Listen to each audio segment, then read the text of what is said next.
ፋየሬጅ ነው የሚባለው በሌላው። እሳታዊ ማለት ለመልካም ተጋድሎ ራሳቸው የሚያዘጋጁበት ነው እንጂ ለኃጢአት አይደለም። ቅድስት አርሴማ ወጣት ነች።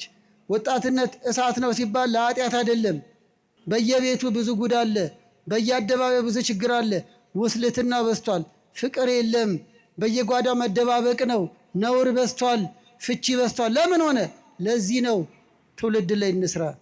ልጅ እንዴት ማሳደግ እንዳለብን ከመጽሐፍ ቅዱስ በላይ የሚናገር የለም። እኛ አብራርተን አልነገርናችሁ ሆኖ ነው እንጂ ምንም ጉድለት የለባትም እናት ቤተክርስቲያን። እኛንን ዝም ብለን ላዩን እንጨዋለን። ህይወት ግን ከታች ባዶ ነው። ልዩ ጉባኤ እንላለን፣ ልዩ ህይወት ጠፍቷል። መንፈሳዊ ጉባኤ እንላለን፣ መንፈሳዊ ህይወት ተጓድሏል። አስራት ክፈሉ፣ ምጽዋት መጽውቱ እንላለን፣ ቤታችሁ ግን ባዶ ሆኗል። ሰላም የለም፣ ፍቅር የለም፣ የጋብቻ መግባባት የለም። እዚህ ደግ ደና በጎ እንመስላለን፣ ቤታችን ግን ቀጋ ነን። የውጭ አልጋ የቤት ቀጋ በዝቷል። የወንዶች የበላይነት የነገሰበት ዘመን ነበር። ልጅን ለልጅ እየተባሉ ያለ ዕድሜዋ እየተዳረች ጓዳ ለጓዳ መከራዋን እያየች ገበያ እንኳን ሄዳ የአማራትን ልብስ የማትገዛ እናት ሞልታለች። በመከራ ውስጥ የኖሩ ለምን ተብሎ ጎበዙ ጠንካራ ወንድ የተለያየ የዘፈን ልምድ ጌጣጌጥ የማብዛት ልምድ ያላትን ሴት ጌጣጌጥ እንድተው ጌጧ ሃይማኖቷ ጌጧ ጠባያ እንደሆነ አስተምሮ አስመክሮ ጥሩ ሚስት ያደርጋታል። ለመተራረም ነው። መጠናናት ቅርብኝ ቅሪብኝ ለማለት አይደለም። ቸኩለው በቃ እንዲህ አይነት ሰውማ አልፈልግም ለመባባል አይደለም። ለውሳኔ አትቸኩሉ። በይበልጥ እህቶች የሰማችሁ ነው። እሺ ለማለትም አትቸኩሉ። ዝም ብሎ እንደ ድሃ ስጥ ዝም ብሎ መዘገን የለም። የድሃ ስጥ ያለፈው ሁሉ ይዘግነዋል አሉ። ዝም ብሎማ መዘገን የለም። የተዋህዶ ልጅ በደንብ ደጅ አስጠኑት። አንዳንድ እህቶቻችን ንስሐ እየገቡ የሚቆርቡ ናቸው። የሚያጨው ወንድ ኦርቶዶክስ ነው ግን አይቆርብም። ምን ይሻላል? ይቅርባት። የምግባር ልዩነት ሊኖር ይችላል። ቅድም ያልነው በመጠናናት ጊዜ እንዲማር አመቻችታ እሱም ቆራቢ እንዲሆን አመቻችታ መጋባት ይችላል። ይሁን እኔ ቆራቢ ነኝ እሷ ግን ቁርባ የሚባል አታውቅምና ወድጃታለሁ ግን ትቅርብኝ ሊል አይችልም። ቆራቢ እንድትሆን ማስተማር ነው። ለፍቅረኝነት ተብሎ መተጫጨት ክልክል ነው።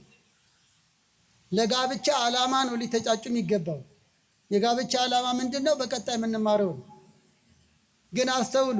የቤተክርስቲያን አስተምሮም ለጋብቻ የተፈቃቀዱ ይላል።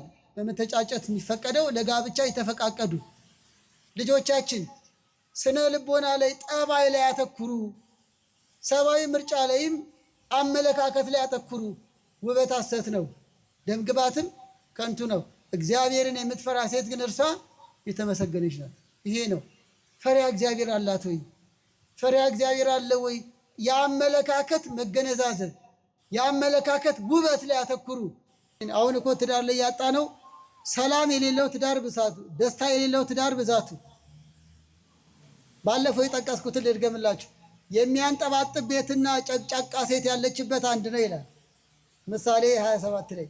አቤት ይሄ ሲጠቀስ ወንዶች ይስቃሉ። አረ ባለሚያው ነው። እንደው ጠቢቡ በሴት አንቀጽ ነገረን እንጂ ውበቷን ብቻ ከሆነ ነገ ውበት ይረግፋል፣ ቁመና ይቀየራል። ስትወልድ ኑሮ ሲያንገላታት ቁመና ይከዳል።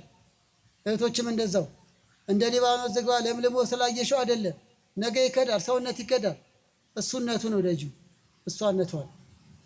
አንዳንዱ እኮ ሞኝ ነው ይቅር በሉኝና፣ ወይስ እኮ ጎበዝ ቀዳሽ ነው ይሁና። ቀዳሽነት ለቤተክርስቲያኑ ነው። ቤት ገብቶ እንዳያንገበግብሽ። አንዳንዶች ለቤተ ክርስቲያን በጎ ሆነን ለቤት ቀጋ ይሆንናለን።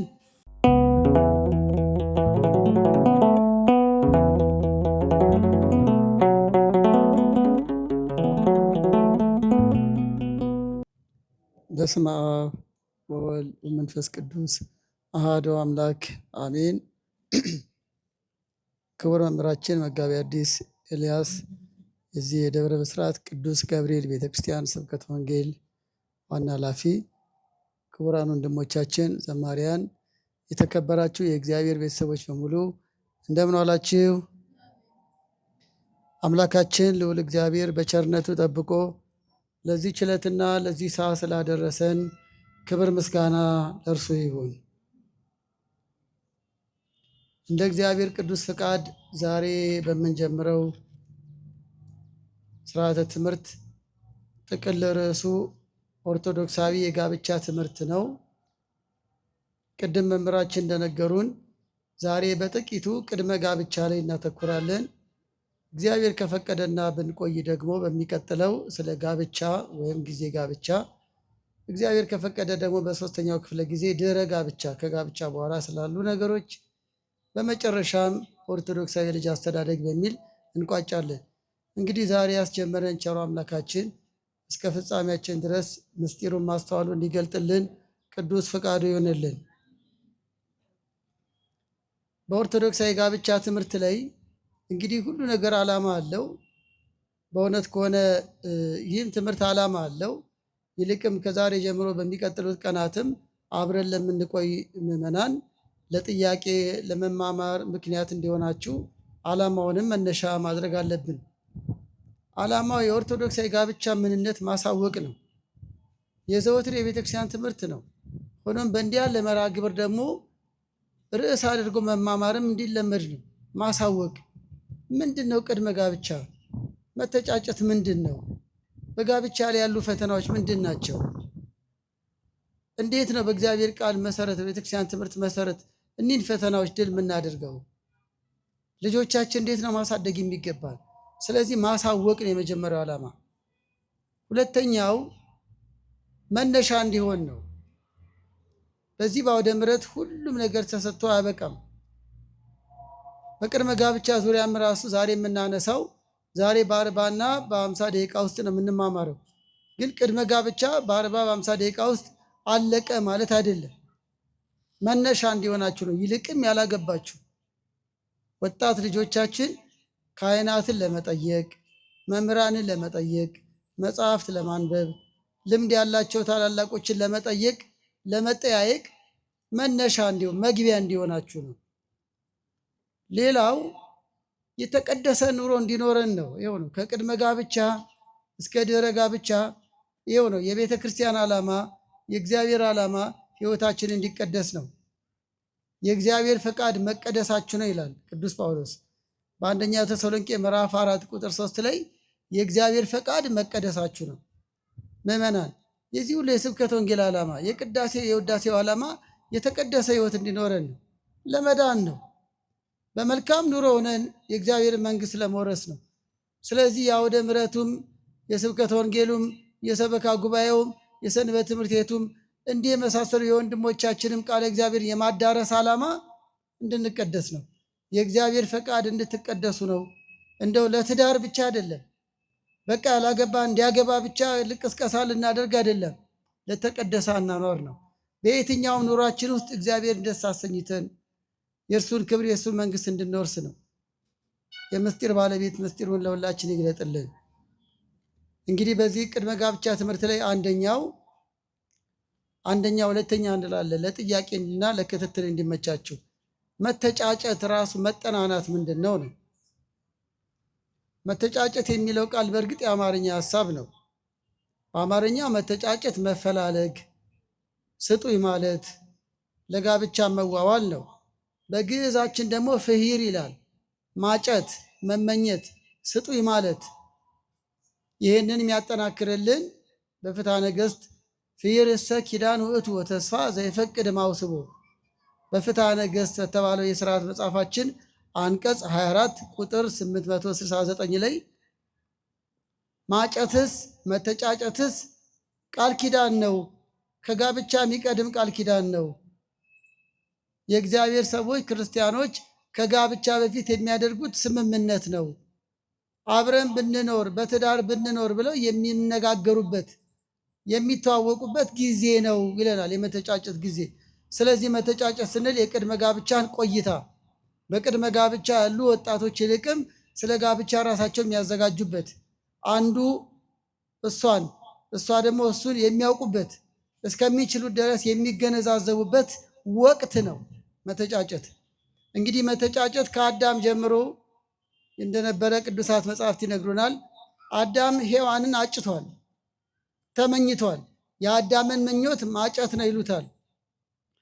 በኦሪት ዘፍጥረት ምዕራፍ 2 ላይ ይልቅም ደግሞ ይህንን አብራርቶ የጻፈው ቅዱስ ቀሌምንጦስ የቅዱስ ጴጥሮስ ደቀ መዝሙር ኦሪት ዘፍጥረት ላይ ያለውን አዳም ሔዋንን እንዴት ሚስቱ አድርጎ ስለመኖሩ ሥላሴ ለአዳም እንዴት እንደሰጡት አብራርቶ በጻፈው በቀሌምንጦስ መጽሐፍ ላይ አዳም እንስሳት ሁሉ ሁለት ሁለት ሆኖ ሲመለከት እኔ ብቻዬን ነኝ ብሎ አሰበ። አዳም በተፈጠረ ከ7 ዓመት በኋላ ነው ሔዋንን እግዚአብሔር ከጎኑ የሰጠው።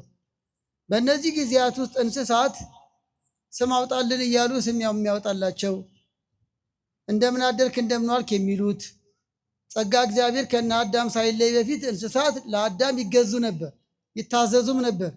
የእግዚአብሔር ጸጋ ሲርቀን ነው እንስሳት አውሬ የሆኑብን። እናም አዳም ሁለት ሁለት ሆኖ ይመለከት ነበር። ሁለት ሁለት ወንድ ሴት ሆኖ የሚመለከታቸው እንስሳት ሁለት መሆናቸው ብቻ አይደለም መዋደዳቸውን የሚመለከት ነበር። እንዲያውም ሊቃውንትን በሌላ ትርጓሜ ላይ ይሰሩታል። በይበልጥም ርግቢቷና አንድ የርግብ የወንድ ጾታ ያለው ፍቅራቸውን ይመለከት ነበር።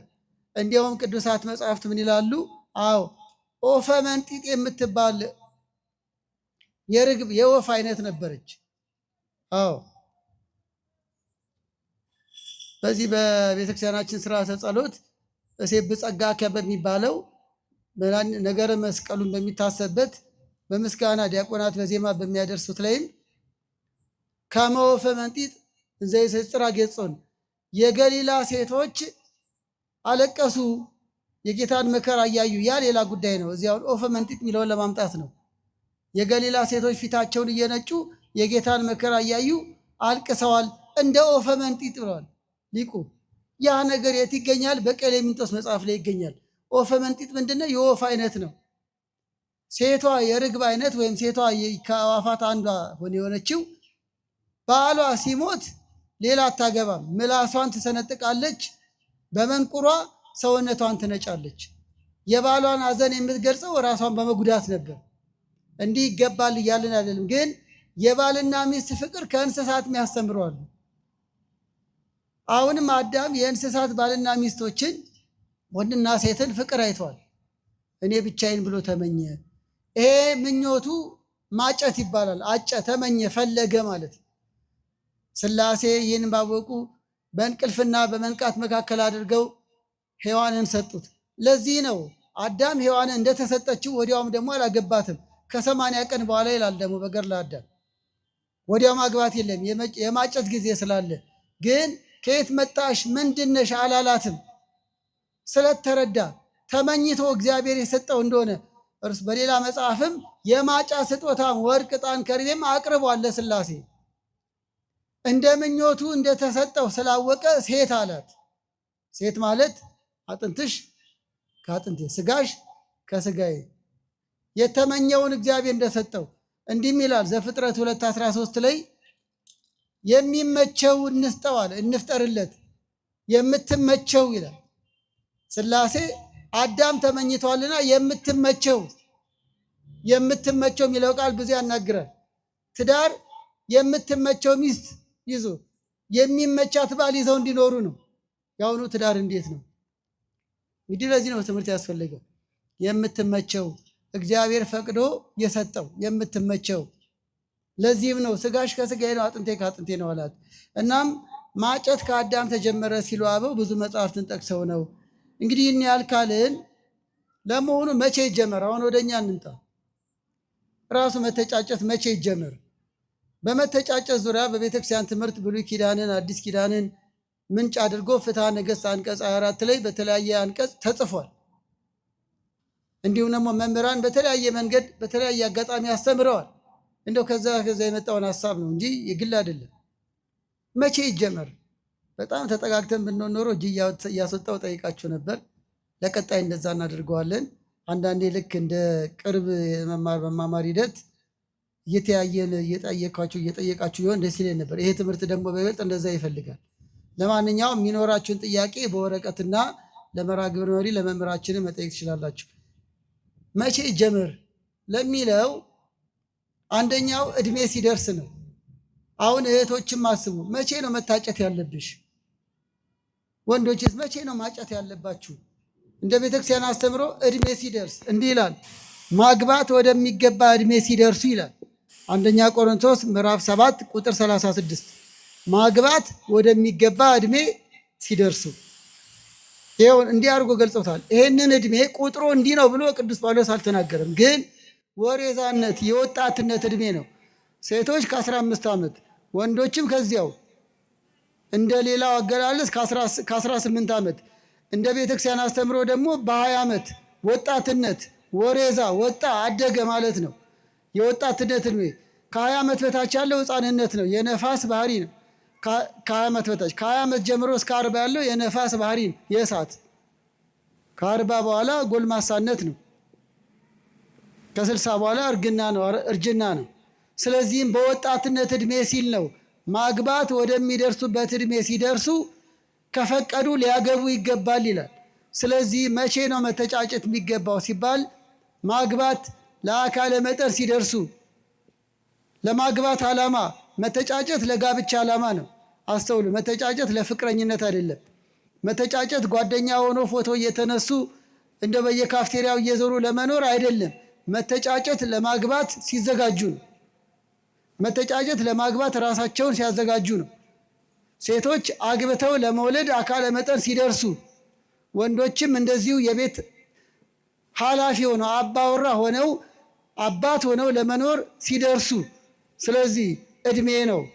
በአማካይ ቅድም የጠቀስኩት ነው። ሌላው ብስለት ነው። መቼ ነው መተጫጨት? ከእድሜ ባሻገር መተጫጨት መጀመር የሚገባው የአእምሮ ብስለት ሲደርስ ነው። የአእምሮ ብስለት የሚባለው ክፉና ደግን መለየት፣ ኃጢአትና ጽድቁን መለየት፣ ማድረግ የሚገባውና ማድረግ የማይገባውን መለየት ብስለት ነው። አስተዋይነት ነው። ይህንን ነው የማስተዋል የማመዛዘን፣ ቤትን ለመምራት ልጅን ለማሳደግ ኑሮን ለመምራት ብስለት። ይህ የግድ ትምህርት ብቻ አይደለም። ይህ የግድ ዕድሜ ብቻም አይደለም። በራሱ ጸጋ ነው። ከዕድሜም ጋር ተያይዞ የሚመጣ ከአስተዳደግ ጋር፣ ከአካባቢ ጋር፣ ከቤተክርስቲያን ልጅነት ጋር ተያይዞ የሚመጣ ነው ብስለት። ለብስለት ብዙ ዕድሜ ማስቆጠር አይፈልግም። ዛሬ የምናከብራቸው ቅዱስ አባታችን አቡነ አረጋዊ በረከታቸው ይደርብን። በዕድሜ ሽማግሌ ሆነው አይደለም፣ ተግባራቸው የአረጋዊ ስለሆነ ነው አቡነ አረጋዊ የተባሉት እንጂ ስማቸው ዘሚካኤል ነው። ከ9ኙ ቅዱሳን አንዱ ናቸው። አስተዋይ ለመሆን እግዚአብሔርን ደስ ለማሰኘት የዕድሜ ብዛት አይጠይቅም፣ ብስለት ነው። በዚሁ አጋጣሚ የአቡነ አረጋዊ የቅዱስ ገብረ ክርስቶስ በረከታቸው ይደርብን። የቅዱሳኑ በረከት ይደርብን፣ ለወጣቶችንም ይርዳልን። በእውነት ብስለት በዕድሜ ብዛት ሳይሆን ከወጣትነት ዘመን ጀምሮ። ለምሳሌ በጉብዝና ወራት ምንድን ነው ያለው? ፈጣሪን አስብ። በጉብዝና ወራት ከወጣትነት ጀምሮ ይህ ነው የማስተዋል ዕድሜ ነው። ከጉብዝና ወራት በፊት ያለው ሕፃንነት የነፋስ ነው። ክፉና ደግ አይለዩም፣ የሚነኩት የሚበሉት የሚጠጡትን አይለዩም። የወጣትነት ዕድሜ ግን እንኳን በምድር ያለውን ፈጣሪን አስብ እንደተባለው እግዚአብሔርን አስበው መልካም ነገር ሰርተው ለቀጣይ ሕይወታቸው ፋየሬጅ ነው የሚባለው በሌላው እሳታዊ ማለት ለመልካም ተጋድሎ ራሳቸው የሚያዘጋጁበት ነው እንጂ ለኃጢአት አይደለም። ቅድስት አርሴማ ወጣት ነች። ወጣትነት እሳት ነው ሲባል ለኃጢአት አይደለም። ለኃጢአት ቢሆንማ ወጣት ቅዱሳን ባልተገኙ ነበር። ቅድስት አርሴማ ወጣት ነች። 22 ዓመቷ ነው። በረከቷ ይደርብን። ቅዱስ ጊዮርጊስ ወጣት ነው። በ27 ዓመቱ ተጋድሎን የፈጸመው። በረከቱ ይደርብን። ስለዚህ ልጆቻችን እሳታዊ ነው ወጣትነት፣ እንደዚህ ነው በደል ነው ኃጢአት ነው የሚል ነገር ሕሊናችሁ ላይ አይደር። እሳት የተባለው እሳት በአግባቡ ከያዙት ምግብ ያበስላል፣ መልካም መዓዛ ይፈጥራል። በአግባቡ ካልያዙት ያቃጥላል። ወጣትነትም እንዲህ ነው። በአግባቡ እግዚአብሔርን በማሰብ ከኖሩበት መልካም ሕይወት መሰረት ይጣላል። በአግባቡ ካልያዙት ደግሞ ሱሰኛ፣ አመንዝራ፣ ለሀገርም ለወገንም ለራሱም ውጤታማ የማይሆን ያደርጋል። ስለዚህ ነው ብስለት ማለት ክፉና ደግን መለየት። ስለዚህ ሴቶችን መጣጨት ያለባቸው ለብስለት ሲደርሱ ነው። ጓደኝነት ምን እንደሆነ፣ ጋብቻ ምን እንደሆነ፣ አግብቶ ወልዶ ልጅ ማሳደግ ምን እንደሆነ በብስለት በሚረዱበት ዘመን ነው። ወንዶችም እንዲሁ ብስለት ከእናት ከአባቷ ጉያ ነጥሎ ሚስት አድርጎ ይዟት ሲገባ ተንከባክቧት ደስ አሰኝቷት ልጅ ብትወልድም አባት ሆኖ ቤቱን መከታ ሆኖ ለማሳደግ ብስለት። የህሊና ዝግጅት ማለት ነው። በሌላ አነጋገር ኑሮን ለመጋፈጥ፣ ኑሮን ለማሸነፍ፣ ኑሮን በአግባቡ ለመምራት የህሊና ዝግጅት ላይ ሲደርሱ ነው። ሌላው ገቢ ነው። መቼ ነው መተጫጨት? የገቢ ጉዳይ መስመር ሲይዝ ነው። ገቢ የሚባለው በዚህ አገላለጽ የግድ አንድ ወንድ ለማጨት የግድ ስራ ይኑረው፣ የግድ ብዙ ደሞዝ ይኖረው እያለን አይደለም። ቢኖረው መልካም ነው። ግን ቢያንስ ትምህርት፣ ነገ ወደ ስራ የሚቀየር ዝግጅት። ለምሳሌ በገጠር በእረኝነት ላይ ያለ ወጣት ማረስ ከቻለ፣ አንዳንድ ቦታ መተኮስም ከቻለ፣ እንደ ገጠሩ ነው የምነግራቸው፣ ቤት መስራት ከቻለ፣ የእርሻን አካሄድ መቼ ይዘራል፣ መቼ ይታጨዳል፣ መቼ ይወቃል የሚለውን ካወቀ ማጨት ይችላል። ምክንያቱም ነገ በሚሰጠው መሬት ላይ አርሶ ቤተሰቡን ማስተዳደር ይችላል። ወደ ከተማም ስንመጣ ሙያ የሚማር ነገ ትምህርቱን ወደ ገንዘብ ቀይሮ ቤቱን መምራት የሚችል ማጨት ይችላል። ሴቶችም እንደዛው ልጆቿን ማስተዳደር ማሳደግ የምትችል የገቢ ምንጭ ሊሆን የሚችል ነገር የያዘች ያላት የግድ ስራ ባትይዝ፣ ነገ ግን በስራ ተግታ ቤቷን ባሏን ለማገዝ የተዘጋጀች። በሌላ አነጋገር እዚህ ላይ ብዙ አልቆይ፣ እድሜ ሲደርስ ብስለት ሲደርስና የገቢ ምንጭ መስመር ሲይዝ መተጫጨት ይመከራል። እንግዲህ ሁለተኛ የሚጠናው ምንድን ነው? እዚህ ላይ እናተኩራለን። እንግዲህ መጠናናት የሚለውን የብዙዎች የዚህ የዘመኑ አገላለጽ ስለሆነ በሱ ቋንቋ እጠቀማለሁ። ምዕመናን መጠናናት የሚለው መተጫጨት የሚለውን ሀሳብ ስለሚገልጽልን እንግዲህ መጠናናት የሚለው ሙሉ ለሙሉ ትክክለኛ ነው ማለት ባይቻልም ሰው ተጠንቶ አያልቅም። በትክክልም መጠናናት 100% ወይም ፍጹም አጥንቻለሁ ተብሎ አይፈጸምም። ግን ምንድን ነው የሚጠናኑት? በአቅማቸው ባላቸው ግንዛቤ ባላቸው አቅም ባላቸው ጸጋ ሁለት የተዋወቁ ወንድና ሴት ለጋብቻ የሚፈላለጉ የተጫጩ በጓደኝነት ሲቆዩ ምንድን ነው የሚጠናኑት? ስንታለህ ስንታለሽ ነው። እና የሚጠናኑት ምንድን ነው? አንደኛው ጠባይ ነው። ጠባይ ነው የሚያውቁት። ጠባይ ለማወቅ ነው መጠናናት። ጠባይ የሚባለው ጠንካራም ደካማም የሰዎች ልማድ ነው። በጎ ጠባይ አለ፣ ደካማ ጠባይ ደግሞ አለ እንደየግንዛቤው። ለምሳሌ ጠባይ ከአስተዳደጋችን የምንወርሰው፣ ከአካባቢያችን የምንወርሰው፣ ከትምህርት ቤት አካባቢ የምንወርሰው፣ ከጓደኞቻችን የምንወርሰው ልማድ ነው። ጠባይ ልማድ ነው። ባህሪ እያልኳቸው አይደለም። ባህሪ ተፈጥሮ ነው። ባህሪ ኔቸር የሚባለው ነው። ሰው ለምሳሌ ይራባል አይደል? መራብ መጠማት ጠባይ ነው ባህሪ ነው? እስቲ አንዳችሁ ንገሩኝ። ባህሪ ነው። ሰው ነው ማይራባለ? የለም። እሺ ኩርፊያ ምንድን ነው? ጠባይ ነው ባህሪ ነው? አኩራፊዎች አላችሁ? ስትወለዱ አኩራፊ ሆናችሁ ነው እንዴ? ስለዚህ ኩርፊያ፣ ማርፈድ፣ ኃይለኛ መሆን፣ ተሳዳቢ መሆን፣ ቁጡ፣ ቁም ነገረኛ አለመሆን ደካማ ጠባይ ነው እንጂ ባህሪ አይደለም። አንባቢነት፣ ቁም ነገረኝነት፣ ማህበራዊ ኑሮ ላይ ተሳታፊነት፣ አገልጋይነት ደግሞ በጎ ጠባይ ነው፣ በጎ ልምድ ነው ማለት ነው። ስለዚህ ፍቅረኛሞች፣ ጓደኛሞች ጠባይ ለጠባይ ነው የሚጠናኑት። ለቀጣይ ህይወታቸው ምክንያት እንዲሆናቸው ጠባይ ይጠናናሉ ነው። ሁለተኛው ፍላጎት ነው። ሁለተኛው የሚጠናው ፍላጎት ነው። ፍላጎት ማለት በዚህ አገላለጽ አመለካከት፣ የሚወዱትና የሚጠሉት ነገር። ለምሳሌ በቀለም ደረጃ አንድ ወንድ ቢጫ ቀለም ሊወድ ይችላል አይደል? በቃ ፍላጎቱ ቀይ ኮት መልበስ ሊሆን ይችላል። ይሄ ጠባይ ነው፣ ፍላጎት። አንድ ወንድ ሻይ ሊወድ ይችላል። ጠባይ ነው፣ ፍላጎት። የተረዳችሁ ነው? በቃ በአኗኗሩ ሻይ ይወዳል። አንድ ሴት ቢጫ ቀለም ቀይ ቀለም ብትወድ ፍላጎቷ ነው አይደል? ወደ ኑሮ ስንመጣ ለምሳሌ ማህበራዊ ኑሮ ላይ ሰዎች በተሰበሰቡበት ቦታ መናገር የማይፈልግ ሰው አለ፣ መናገር የሚፈልግ ሰው ደግሞ አለ። ይህ ፍላጎት ነው፣ በቃ ሂደት ነው። የተለያዩ ከልምድ ከአኗኗር ይመጣ ጉዳይ ነው። ለምሳሌ ሰርግ ቤት መሄድ የማይወዳለ፣ የማትወዳለች። ብዙ መዘነጥ የማይወዳለ፣ የሚወድ ደግሞ አለ። ጌጣጌጥ ማብዛት የምትወዳለች። ጥሩ ነው ያልኳቸው አይደለም። ደግሞ ምንም ጌጣጌጥ ማትወድ በቃ እንደወረደ ተፈጥሯን ብቻ የምትንከባከባለች። ፍላጎቷ ነው በቃ። ሰርግ ሲደገስ በድግስ ማግባት የሚፈልጋል አይፈልግም አለ። ቬሎ የምትፈልጋለች። አሁን እዚህ ጋር ኃጢአትና ጽድቅ እያልኳቸው ስለ ፍላጎት ነው የማወራው።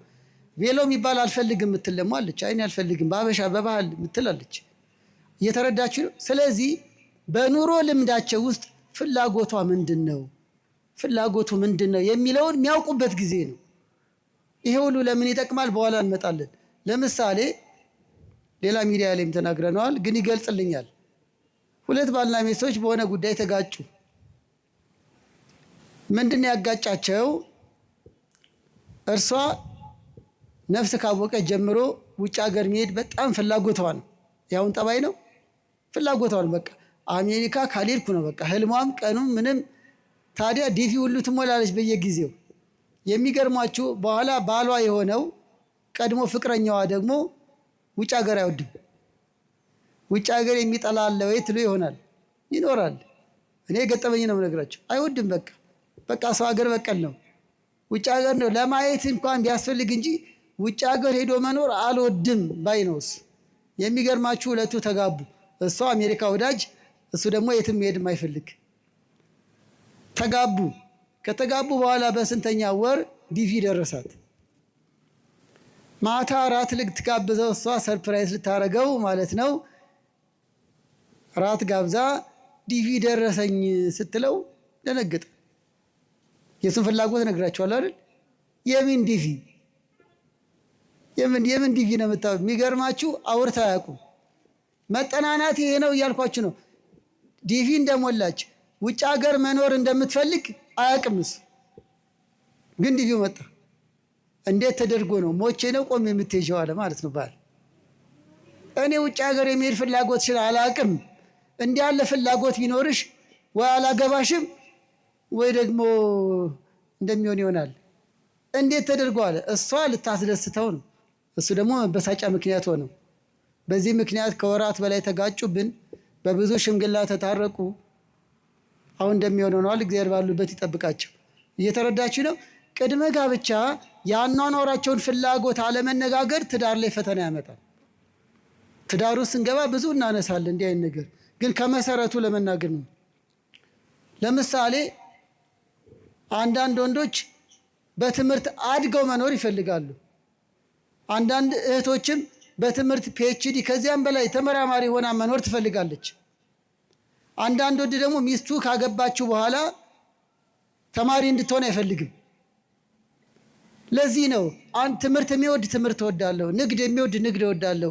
ስለሚወዱትና ስለሚጠሉት ነገር መነጋገር ማለት ነው መጠናናት ማለት። ወይ በጸጋ ይቀበሉታል ወይም ደግሞ ያቋርጣሉ። እንዲህ አይነት ፍላጎት ካለሽ መኖር አልችልም ሊል ይችላል። እሷም እንደዚሁ። ቅድመ ጋብቻ መተጫጨት ማለት መጋባት ማለት አይደለም። ውሉ ሊፈርስ ይችላል። አስተውሉ። የትኛውንም ዓመት ይጠናኑ ሊቋረጥ ይችላል። ፍቺ ነው የተከለከለው። ፍቺ ከተጋቡ በኋላ መለያየት ነው። መተጫጨት ሊቀር ይችላል። ጠባይ ካልተግባቡ፣ ፍላጎት ካልተገነዛዘቡ ሊቋረጥ ይችላል። እንዲሁም በጣም ሰላማዊ ነው። ይሄ በጣም በጎም ነው። አንዳንዴ የማይሆን ከሆነ በጊዜ ማቋረጥ በጣም የተሻለ ነው። አዎ ጥንቱን ነው እንጂ መጥኖ መደቀስ አሁን ምን ያደርጋል? ድስት ጥሎ ማልቀስ መደቆስ ይላሉ አበው አይደል? አስቀድሞ ነው። አንዳንዴ ጋብቻ ላይ ሲጓተቱ ሲነታረኩ፣ በነገራችን ላይ የቅድመ ጋብቻ የድህረ ጋብቻ ትምህርት ያስፈለገው ያለ ምክንያት አይደለም። በቀጣዮቹ ጊዜያት ከቁጥር ጋር አያይዘን የምንገልጽላችሁ ነገር ይኖራል። በጣም በሚያሳዝናችሁ ባለፈው ዓመት በ2017 በ6 ወር ውስጥ ከአንድ ክፍለ ከተማ ብቻ በ6 ወር ውስጥ 97 ሰዎች ፍቺ ፈጽመዋል። አዎ 97 ትንሽ ነው። የሚገርማችሁ 90ዎቹ ኦርቶዶክሳውያን ናቸው። የሰማችሁኝ ነው። ዝቅ ስናደርገው ከ90ዎቹ 60ዎቹ በቁርባን የተጋቡ ናቸው። ይሄ ያሳፍራል። ምን እየሰራን ነው? የምንድረውን ያህል የሚፋታው እየበዛ ነው። አንዳንዱ ደግሞ ፍርድ ቤት አልሄደም እንጂ ቤቱ የተፋታ ብዙ ነው። አንዳንድ ወጣቶች ማግባት አልፈልግም ትዳር እንደነገሌ ከሆነ ጥንቅር ብሎ ይቅር ብለው እንደ ቆሜ ልቅር ያሉ አሉ። ለምን? የእኛን አይተው። ለምን ሆነብን? የትዳር ገጽታ እየተበላሸ ነው። በየቤቱ ብዙ ጉድ አለ። በየአደባባዩ ብዙ ችግር አለ። ውስልትና በዝቷል። ፍቅር የለም። በየጓዳው መደባበቅ ነው። ነውር በዝቷል። ፍቺ በዝቷል። ለምን ሆነ? ለዚህ ነው። ትውልድ ላይ እንስራ። ያገባ ነው አርፈን ቁጭ ማለት እንችላለን። ለትውልድ በማሰብ ነው። ይህም አውደ ምሕረት ዓላማው ይሄ ነው። ቢያንስ እኛ ድርሻችን እንወጣ። ቅድመ ጋብቻ ያሉ ልጆች አውቀውት ይግቡ፣ ራሳቸውን አዘጋጅተው ይግቡ ለማለት ነው። ትዳር እውቀት ይፈልጋል። አሁንም አንድ ምሳሌ ልንገራችሁ። ለምሳሌ ብዙዎች መኪና ታሽከረክሩ ይሆናል። መንጃ ፍቃድ ወይ መኪና ማሽከርከር ለመማር መኪና መግዛት ግዴታ ነው እንዴ? ነው እንዴ?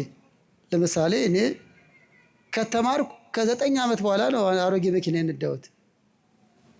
መንጃ ፍቃድ ልማር ሲሄድ አንተ መኪና አለህ እንዴ ብሎ የጠየቀኝ የለም። ይጠየቃል እንዴ? አንድ ቀን እነዳለሁ ብዬ ተማርኩ። እንደዛ ነው። አሁንም ስለ ጋብቻ ለመማር መተጫጨት ወይም መጋባት ግዴታ አይደለም። ቅድሚያ ነው መዘጋጀት። አሁን አንዳንዶች እኔ አላጨው ይሄ ነገር አይመለከተኝም ትሉ፣ ነገ ታጫለህ፣ ነገ ትታጫለሽ። ያገባንስ ለልጆቻችን መመስከሪያ ይሆነናል፣ መምከሪያ ይሆነናል። ስለዚህ እውቀት ያስፈልጋል ነው። ስለ መኪና ከተማሩ ነው መኪና መንዳት፣ ስለፈለጉ ብቻ አይደለም። አንድ ሰው መኪና መንዳት አልችልም ግን መኪና ልንዳ ቢላችሁ ትሰጡታላችሁ? ከሰጣችሁት አደጋ ነው የሚፈጠረው። ትዳርም ይሄ ነው። ስለ ትዳር ሳያውቁ የገቡ ግጭቱ በዛ፣ አደጋው በዛ። እውቀት ያስፈልጋል። መጽሐፍ ቅዱስ በብሉይም በአዲስ ኪዳንም ከቅድመ ጋብቻ እስከ ትዳር ሕይወት በደንብ ያስተማረን። ልጅ እንዴት ማሳደግ እንዳለብን ከመጽሐፍ ቅዱስ በላይ የሚናገር የለም። እኛ አብራርተን አልነገርናችሁ ሆኖ ነው እንጂ ምንም ጉድለት የለባትም እናት ቤተክርስቲያን። የቤተክርስቲያን አምላክ መድኃኔዓለም ክርስቶስ ክብር ይግባው። እኛንን ያልነገርናችሁ፣ እኛንን ዝም ብለን ላዩን እንጨዋለን። ሕይወት ግን ከታች ባዶ ነው። ልዩ ጉባኤ እንላለን፣ ልዩ ሕይወት ጠፍቷል። መንፈሳዊ ጉባኤ እንላለን፣ መንፈሳዊ ሕይወት ተጓድሏል። አስራት ክፈሉ፣ ምጽዋት መጽውቱ እንላለን፣ ቤታችሁ ግን ባዶ ሆኗል። ሰላም የለም፣ ፍቅር የለም፣ የጋብቻ መግባባት የለም። እዚህ ደግ ደና በጎ እንመስላለን፣ ቤታችን ግን ቀጋ ነን። የውጭ አልጋ የቤት ቀጋ በዝቷል። ለዚህ ነው ወገኖቼ 24 ሰዓት ብንጮ የማይቆጨን ለውጤት ነው። ጋብቻ እውቀት ይፈልጋል። አሁንም ለዚህ ነው ልጆቻችን ወደ ተነሳውበት ስመለስ ምንድን ነው ማጠናው ብትሉ ወንድሞቼ፣ ጠባይዋን አጥና፣ ፍላጎቷን አጥና። ተጠንቶ አያልቅም፣ ግን እወቅ፣ የምትችለውን ያለውቅ። ልጆቻችን ሴቶቹም የማጨት ስጦታ የማጨት ጥያቄ ሲቀርብላችሁ እንደ ጊዜውና ወቅቱ ፈቃደኛ ስትሆኑ መጠናናት የምትጀምሩት ጠባዩ እንዴት ነው? እንደው ፍላጎቱ ምንድን ነው? ምን ይወዳል? ምን ይጠላል? መጠናናት ያስፈለገበትን ምክንያት ተናግሬ ደግሞ ልቀጥል። ግን የተከታተላችሁ ነው። እግዚአብሔር ከሁላችን ጋር ይሁን። አንዳንዶች አይ ድሮ እኮ ሳይጠናኑ ነው የተጋቡት፣ ብዙ እኮ አስፈላጊ አይደለም ሊሉ ይችላሉ። በግሌ እና ሀሳባውን አልቀበልም። ድሮ ሊሆን ይችላል። በባህላችን በአንዳንድ የሀገራችን ክፍልም ልጅን ለልጄ ተብሎ ሳይጠናኑ የተጋቡ አሉ። ግን እውነት ተዋደው ነው የሚኖሩት? ባህሉን ፈርቶ እንጂ ተጎጂ የበዛበት ነው። ሳይጠናኑ የተጋቡ ፍቅር የለም፣ መዋደድ የለም። በይበልጥም የሴቶች ተጎጂነት ይበዛል። ሳይጠናኑ ተጋብተው ሳይተዋወቁ ፍቅር ሳይኖራቸው ተጋብተው ወይ እሱ ለገበያ ወጥቶ አረቄውን ጠጁን ጠጥቶ ይመጣል፣ እሷ ደግሞ ቤት ስትንጎዳጎር ትውላለች። በቃ እሱ ከፈለገ ብቻ ወደ መኝታ ይላሉ፣ ካልፈለገ ጀርባውን ሰጥቶ ይሰጣል። ብዙ እናቶች ተጎሳቅለው ነው የኖሩት። ቤተክርስቲያንን አታበረታታም። የትዳር እኩልነት ይዘው አልኖሩም። ብዙዎቹ የወንዶች የበላይነት የነገሰበት ዘመን ነበር። ልጅን ለልጅ እየተባሉ ያለ ዕድሜዋ እየተዳረች ጓዳ ለጓዳ መከራዋን እያየች ገበያ እንኳን ሄዳ የአማራትን ልብስ የማትገዛ እናት ሞልታለች። በመከራ ውስጥ የኖሩ ለምን ተብሎ ወባረኮሙ በአሐቲ በረከት ነው። እግዚአብሔር በአንዲት ነው የባረካቸው። ሁለቱም ደስተኛ፣ ሁለቱም እኩልነት፣ ሁለቱም በመልካም ደስታ መኖር አለባቸው እንጂ አንዱ የበላይ አንዱ የበታቸው ነው እንዲኖሩ እግዚአብሔር አልፈቀደም። ብዙ ጊዜ ያለመጠናናት በአንዳንድ አጓጉል ባህል ልማድ ነው። ዝም ብላ አግባት የገሌ ዘር እኮ ነች ተብሎ ብቻ ዘር ተቆጥሮ መጋባት እግዚአብሔር አይፈቅድም። በኋላ እንመጣበታለን። ደግሞ ይሄ መጽሐፍ ቅዱሳዊም አይደለም። ይስሐቅ ርብቃን ወዷት ነው ያገባት። ርብቃም ይገርማቸዋል፣ ገና በዚያ በሕገ ልቦና ዘመን ይስሐቅን በመውደድ ነው ያገባችው።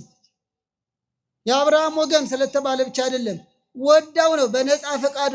ከይስሐቅ ጋር መኖር ትፈልጊያለሽ ወይ? ዘፍጥረት 24 ላይ አዎ ብላ ነው ያገባችው። ሴቶችም ፈቅደው ወንዶችም ፈቅደው ሊጋቡ ይገባል፣ ያለማንም ተጽዕኖ። ይሄ ዘመናዊ አስተሳሰብ ሳይሆን መንፈሳዊ አስተሳሰብ ነው። ይስሐቅና ርብቃ የተጋቡት ተዋደው ነው፣ ያለማንም ተጽዕኖ። ለወላጅ ተብሎ፣ ለዘር ተብሎ፣ ለገቢ ተብሎ አይደለም። በትክክል ወዳው ነው። ከእናቱ ሐዘን የተጽናናው በርብቃ ነው። ስለወደዳት ተዋዶ ነው መጋባት። የሚወድሽን አግቢ፣ የምትወድህን የምትወዳትን በመንፈሳዊ ስርዓት አግባ እያለ ነው። ለዚህ ሁሉ መጠናናት ዓላማው ምንድን ነው? የሚያስፈልገው ለምንድን ነው? አንደኛው ሙሉ እምነት እንዲኖራቸው ነው። ለምን አስፈለገ መጠናናት ቢባል በእርሷ ላይ ባሏ እኮ ሊሆን ነው። መጠናናት ለጋብቻ ነው ብለናል፣ ለጨዋታ አይደለም። ስለዚህ ባሏን እንዴት ማወቅ የለባትም? ምን ይወዳል፣ ምን ይጠላል፣ ምን ደካማ ጎን አለው፣ ምን ጠንካራ ጎን አለው። እሱም እንደዛው ሙሉ እምነት በትዳራቸው ላይ እንዲኖራቸው ነው የመጠናናት ዓላማ። ሁለተኛው ለመተራረም ነው። የመጠናናት ዓላማ፣ የጋብቻ ዓላማ መረዳዳት ነው። በኋላ እናያለን በቀጣይ። መረዳዳት ከቅድመ ጋብቻ ጀምሮ መተራረም የመረዳዳት አካል ነው። ደካማ ጠባይ ቢኖረው ልታርመው ነው። ኃይለኞች ደካሞችን ተሸከሙ ይላል። ለምሳሌ እኔም ምስክር ነኝ፣ ከኔም በላይ ብዙ መምህራን ምስክር ናቸው። ድንገት በወንዶች በመመሰሌ ይቅር በሉኝ። በጣም የቤተ ክርስቲያን ልጆች ሴቶቹ ማለት ነው፣ የሰንበት ትምህርት ቤት፣ የማህበራት፣ የግቢ ጉባኤ፣ በአውደ ምሕረት የማይለዩ ሴቶች ልጆች በጣም ሱሰኛ ልጅን ቆራቢ አድርገዋል። የሰማችሁ ነው። ተዋደዱ፣ ግን ሱሱን አልወደደችውም። መክራ አስመክራ አይደለም። ይሄ በባህር ማዶ በይበልጥ ኒውዮርክ በሚባል ሀገር የገጠመኝ ሃይማኖት የለሽ የነበረ አንድ ፈረንጅ ነበር። አንዲት አበሻ ሴትን ለጓደኝነት ጠየቃት። በትክክል አምነ ኦርቶዶክሳዊ ከሆንክ አገባለሁ አለችው። ኦርቶዶክስ ምንድን ነው? ክርስትና ምንድን ነው? እያለ ከስር መሰረቱ ጀምሮ እሷ ምክንያት ሆናው ልክ አንደኛ ቆሮንቶስ ምዕራፍ 7 ለመቀደሱ ምክንያቱ ነው ያለው እዚህ ላይ ነው። ለእሱ መቀደስ ጓደኛው ምክንያት ሆነችው። በእንግሊዘኛ የሚያስተምሩ ታላላቅ የቤተክርስቲያን መምህራን አሉ። መምህራን ያሳጣን እግዚአብሔር። በሚገባ አስተማሩት። አምኖ ተጠመቀ፣ ንስሐ ገባ፣ በቅዱስ ቁርባን ጋብቻቸውን ፈጸሙ። የውጭ ዜጋ ማግባት ክልክል የለውም። ዋናው ሃይማኖት ነው። በኋላ እመጣለሁ። አሁን እዚህ ላይ ያነሳሁላችሁ ይህች የቤተ ክርስቲያን ልጃችን የውጭውን ዜጋ ኤቲስት የነበረውን ክርስቲያን አድርጋ አገባቸው። ምን እያልኩ ነው? መጠናናት ማለት ይሄ ነው ጥቅሙ። ለመተራረም ነው። ጎበዙ ጠንካራ ወንድ የተለያየ የዘፈን ልምድ፣ ጌጣጌጥ የማብዛት ልምድ ያላትን ሴት ጌጣጌጥ እንድተው፣ ጌጧ ሃይማኖቷ፣ ጌጧ ጠባያ እንደሆነ አስተምሮ አስመክሮ ጥሩ ሚስት ያደርጋታል። ለመተራረም ነው። መጠናናት ቅርብኝ ቅሪብኝ ለማለት አይደለም። ቸኩለው በቃ እንዲህ አይነት ሰውማ አልፈልግም ለመባባል አይደለም። ለውሳኔ አቸኩሉ። በይበልጥ እህቶች የሰማችሁ ነው። እሺ ለማለትም አትቸኩሉ። ዝም ብሎ እንደ ድሃ ስጥ ዝም ብሎ መዘገን የለም። የድሃ ስጥ ያለፈው ሁሉ ይዘግነዋል አሉ። ዝም ብሎማ መዘገን የለም። የተዋህዶ ልጅ በደንብ ደጅ አስጠኑት፣ ወንዶቹ እንዳይሰሙ። እሺ አዎ ደጅ አስጠኝ በደንብ። ከልቤ ነው የምናገረው። ደጅ የምታስጠኙ ግን በኩራት በትዕቢት አይደለም። ምንድነው ልምድ? የጸሎት ልምድ፣ መንፈሳዊ አቋምህ፣ ውሎ የት ነው? ምሽት የት ነው? ለመተራረም ነው። እሺ አሁንም ወደ ተሞክሮ ይወስዱኛል። አንዳንድ ነገር እንዳትሰለችው። ሰለቻችሁ? እግዚአብሔር ከሁላችን ጋር ይሁን። አሁንም ሴቶች ስሙ። ምን ሆነ መሰላችሁ? በፍቅረኝነት ጊዜያቸው ቀን ቀን ይገናኛሉ፣ የወዲ ወዲያቸውን ያወራሉ። ለካ እሱ ከባድ የመጠጥ ሱስ አለበት። ከ12 ሰዓት በኋላ አይመቸውም። ሁሌ በጊዜ ነው ቤት ምገባው፣ ቀልድ የለም፣ ስልኬን ሁሉ አጠፋለሁ ብሏታል ፍቅረኛውን። ለካ እጅሬው ከ12 ሰዓት በኋላ ግሮሰሪ ነው። ለእኔም አምጪ ለአንቺም ቅጂ እያለ ሲያጋጭ ከምሽቱ 5 ሰዓት ከገባ በጊዜ ገባ የሚባል ልጅ ነው። የሰማችሁ ነው። ፍቅረኛ አታውቅም። የሚያሳዝነው ተጋቡ ይህን ሳታውቅ እሷ ጋር ሆኖ ስፕራይት ነው የሚያዘው። እስከ 12 ሰዓት ስፕራይት ይጠጣል። ከ12 ሰዓት በኋላ ሌላ ነው የሆነ ነገር ነው የምነግራችሁ፣ ግን መጨረሻው በጎ ነው። ለማንኛውም እህቶች ስሙ፣ በደንብ አላወቀችውም ለማለት ነው። ማን ነው ምንድን ነው የት ነው የሚውለው ጓደኞቹ እነማን ናቸው የሚለውን እወቁ እንጂ ዓላማው ይሄ ነው። ደካማ ጉዳይ እንኳን ቢኖረው ለማረም ነው። በመካሪ በሽማግሌ በቃለ እግዚአብሔር ማይታረም የለም። ካልታረመ ይቀራል፣ ጋብቻ አይደለም። እናም የወላችሁ እነዚህ ሁለት ፍቅረኛሞች ተጋቡ። ከሰርጉ ማግስት ጀምሮ ለሰርጉ የመጣው የስጦታ መጠጥ ሲጠጣ የሚያመሸው ባል ነው። አሁን ባል ሆኗል። አሁን ግሮሰሪ የለም፣ ግን ግሮሰሪው ራሱ ቤቱ መጥቶለታል። እየሰማችሁ ነው። ከ12 ሰዓት ጀምሮ ለድግሱ የመጣው ጠላው፣ ጠጅው፣ አረቄው፣ እንግዶች የተለያየ ነገር ስጦታ ያመጡት ሁሉ አልቀረውም። ሚስት እያየች ነው። ለጊዜው አልደነገጠችም። ለመሰላችሁ ሙሽራ ነው። አይ ሙሽራ ነው መቼም አንዳንዴ በሙሽራ ሰበብ ጎንጨት ይባል የለ። አይ አይደለም ሙሽራ ነው። ግን ነገሩን ስታየው ከእንቅልፉ እየነቃ ሁሉ ይጠጣል። እንዲህ ይሄ ነገር እንዴት ነው? በንጋታውም እንደዛው አለቀ። ቤት ያለው አለቀ፣ ማያልቅ የለም። ከውጭ ማስመጣት ጀመረ። ሙሽራ ነችና ጥሏት ላለመሄድ በደንብ አድርጎ ይጠጣል ቤቱ እያስመጣ። አሁን ማታውቀው ባል ነው ያገባቸው አይደል? አጀሪቶዬ ከመቼ ጀምሮ ትለዋለች። እሷ ነው የጀመረው። ከመቼ ጀምሮ ነው አንተ ጠጫውንከው? ስፕራይት አይደል ስጠጣ እኔ ማቅህ። ከመቼ ጀምሮ ነው ሁሉ የምትገለብጠው እንዴ?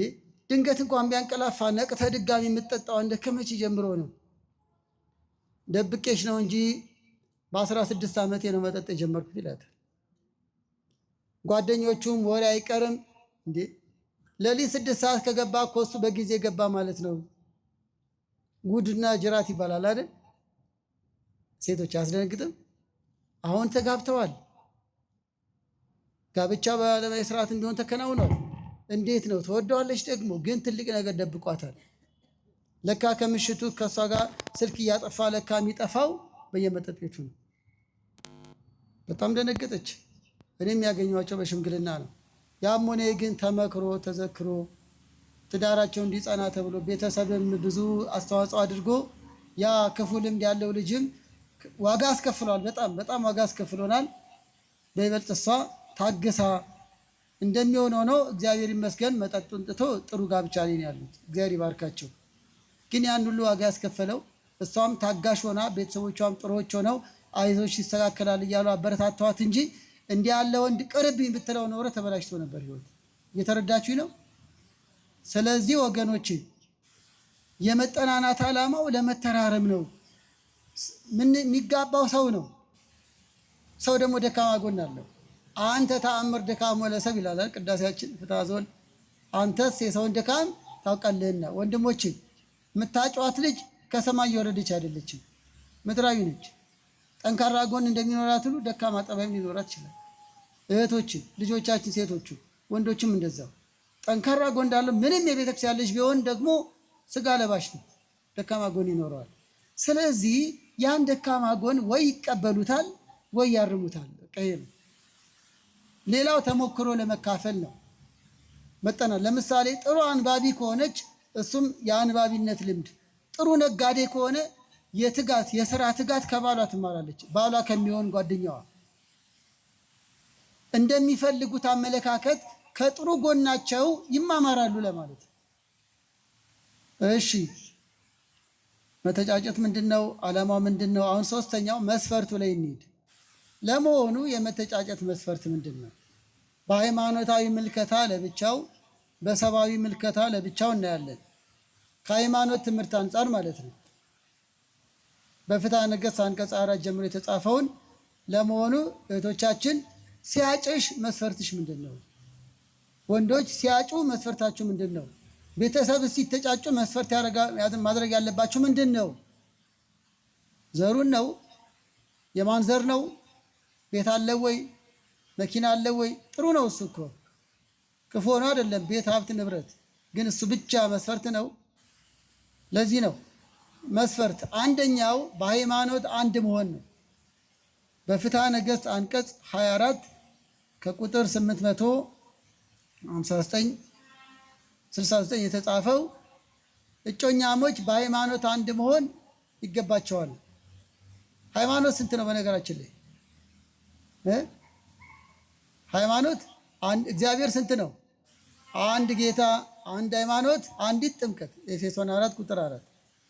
በሃይማኖት ስምማ ብዙ አለ። ዓለማችን ላይ ከ250 ሺህ በላይ በክርስትና ስም ድርጅቶች አሉ። ከ250 ሺህ በላይ። እኛ ግን የምናምነው ወነአምን በአሐቲ ጥምቀት ለስርየተ ኃጢአት፣ የልጅነት ጥምቀት በመሳሰጥ በአንድ ጌታ በአንዲት ጥምቀት እናምናለን። ሐዋርያት በሰበሰቧት በሰበኳት የተዋሕዶ ልጆች ያደረገን አምላካችን ክብር ይግባው። ስለዚህ እዚህ ላይ ብዙ ትንተና ውስጥ አልገባም፣ ግን ለአንዳንዶች ጥያቄ እንዳይሆንባቸው ኦርቶዶክሳዊት ልጅ ኦርቶዶክሳዊ ያልሆነ ጓደኛ ቢያጫት የመጀመሪያ ተምሮ እንዲጠመቅ ማመቻቸት ይገባታል። ያመነ ባላመነ ተቀድሰዋል የሚለው ጋብቻ ሌላ አሉ። ክርስትናን መጀመሪያው ዘመን ላይ ለተቀበሉ የተሰጠ መልስ እንጂ ለእጮኛሞች አይደለም። አንዳንዶች ምን ችግር አለው? እኔ ኦርቶዶክሳዊ ነኝ፣ እርሱ ሌላ ነው፣ ምንም ችግር የለም፣ ያመነ ባላመነው ተቀድሷል ብለው ያለ ቦታው ይጠቅሱታል። እንደሱ አይደለም። አንደኛ ቆሮንቶስ ምዕራፍ 7 ላይ ይሄ የተነገረው ትዳር ላይ ለነበሩ አዲስ አማኞች ነው። ሴቶቹ አምነው ተጠመቁ። ባሎቻችንን እንፍታ ወይ አሉት ቅዱስ ጳውሎስ። ባሎቻችንን፣ እጮኛን አይደለም።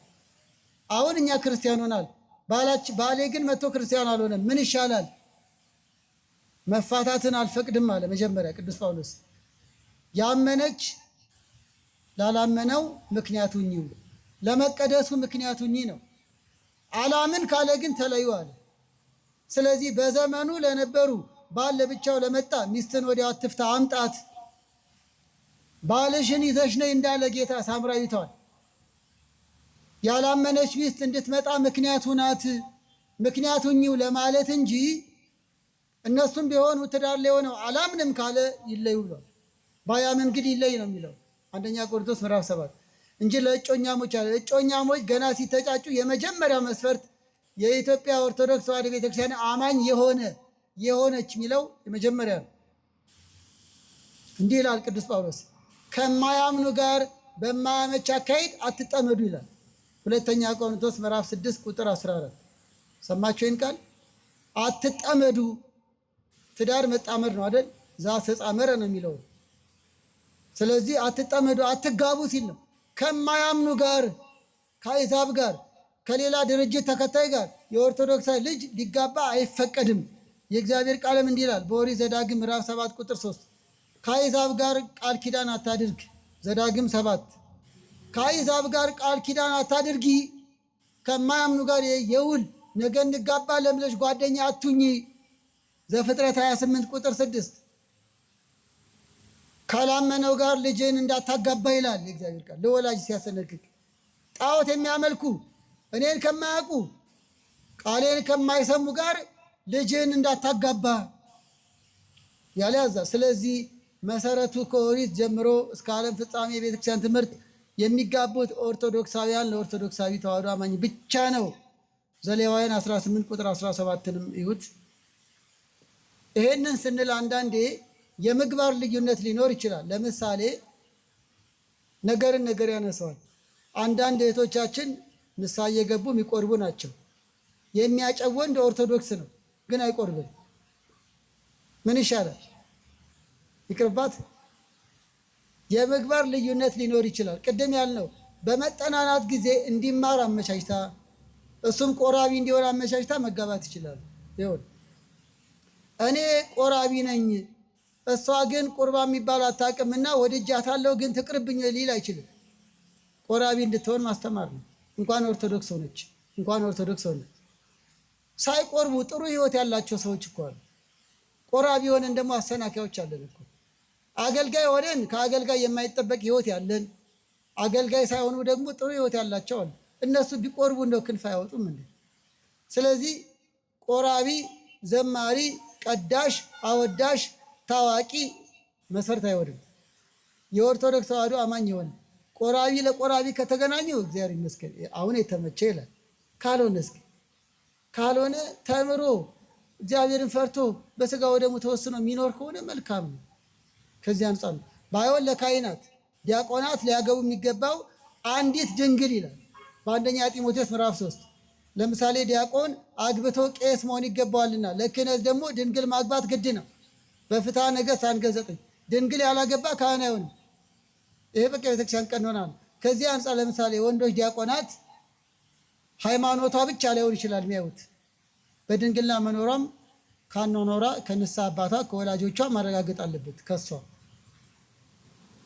ከዚያ ውጭ ላሉት ግን በንስሐ ከተመለሰ ነገ ለቁርባን ለንስሐው ዝግጁ ከሆነ መጠናናት መጀመር ይችላል። ሌላው መስፈርቱ ከዝምድና ነፃ መሆን ነው። ከምን ዝምድና ግን ምንድን ነው? በቤተክርስቲያን አስተምሮ የምን ዝምድና ነው? አይ እንደ ልብ እንዳልጠይቃችሁ ራቃችሁ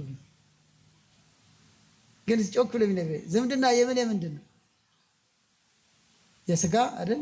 እሺ የስጋ ዝምድና የታወቀ ነው። ሁለተኛውስ የጋብቻ አይደል? የጋብቻ ዘመዳሞች በእኔና በባለቤቴ መካከል ቤተሰብ መካከል ዝምድና ተፈጥሯል። አሁን የኔ ልጆች ነው 3 ወንዶች ልጆች የኔ ልጆች ወይም የባለቤቴ እህቶች ዝምድናውን ለማሳየት የባለቤቴ እህቶች ለኔ ልጆች ምንድን ናቸው? አክስት አይደል? በቃ አክስት፣ አጎት፣ የጋብቻ ዝምድና ቀድሞ በተጋቡ መካከል ዝምድና ተፈጥሯል። ከዛ በኋላ ሌሎቹ ከዛ በኋላ ተከትለው ማግባት ክልክል ነው። እስከ አያት፣ አጎት፣ አክስት በዚያ ዙሪያ ያሉ የጋብቻ ዝምድና ያላቸው መተጫጨት ክልክል ነው። ሌላው ዝምድና አበልጅነት ነው። አበልጅ ምንድን ነው? ክርስትና አባትና እናት። በቤተክርስቲያን በስርዓተ ጥምቀት ትምህርት አበልጅ የሚለው አማርኛችንም ደስ ይላል። መንፈሳዊ ዝምድና ማለት ነው። ጽዋ ማህበር ወይ ሰንበት ትምህርት ቤት እንደዚህ ማለት አይደለም። አንዳንድ የጽዋ ማህበራት በእርግጥ በድሮ ስርዓት በዚህ ሳልናከ የምንቀምስ እንዳንጋባ ተባብለው ይዋዋላሉ። ያ ለነሱ ደንብ ነው። ለደንባቸው የሚገዙ ሊኖሩ ይችላሉ። ግን ድንገት በዛ ጽዋ ማህበር እግዚአብሔር ፈቅዶ ቢዋደዱ ካህኑ ያን ውል በቀኖና ሽሮ ሊጋቡ ይችላሉ። መንፈሳዊ ዝምድና የሚባለው ማህበራት አይደሉም። መንፈሳዊ ዝምድና የክርስትና አንሺና ተነሺ ቤተሰብ ነው። አውራጣት ይዘው የክርስትና ጊዜ ልጅን እንደ ልጄ ላሳድግ ብሎ ቃል ገብቷል። እርሱም ልጁም ለመዳር ክልክል ነው። በአንሺውና በተነሹ ቤተሰብ ብቻ መንፈሳዊ ዝምድና። ስለዚህ ይሄ ነው መጥምቀ መለኮት ቅዱስ ዮሐንስ ሄሮድስ ፊልጶስ የሚባል ወንድም አለው። የወንድሙን ሚስት ሊያገባ ፈለገ። ሄሮዳዳ የወንድምን ሚስት ማግባት አይገባም የጋብቻ ዝምድና ነው ብሎ የእግዚአብሔርን ሕግ ቅዱስ ዮሐንስ አስከበረ። እሷም ንብረት ለማግኘት ማግባት ስለፈለገች ዮሐንስ እንዲገደል አደረገች። እሱ ግን ሰማዕትነት ነው የተቀበለው። በረከቱ ይደርብን። የጋብቻን ዝምድና ቅዱስ ዮሐንስ አስከብሯል፣ ለሰማዕትነት አብቅቶታል። ዘመዳሞች ሊጋቡ አይገባም ነው ፍትሐ ነገሥት አንቀጽ 24 ላይ። ሶስተኛው መስፈርት እድሜ ነው።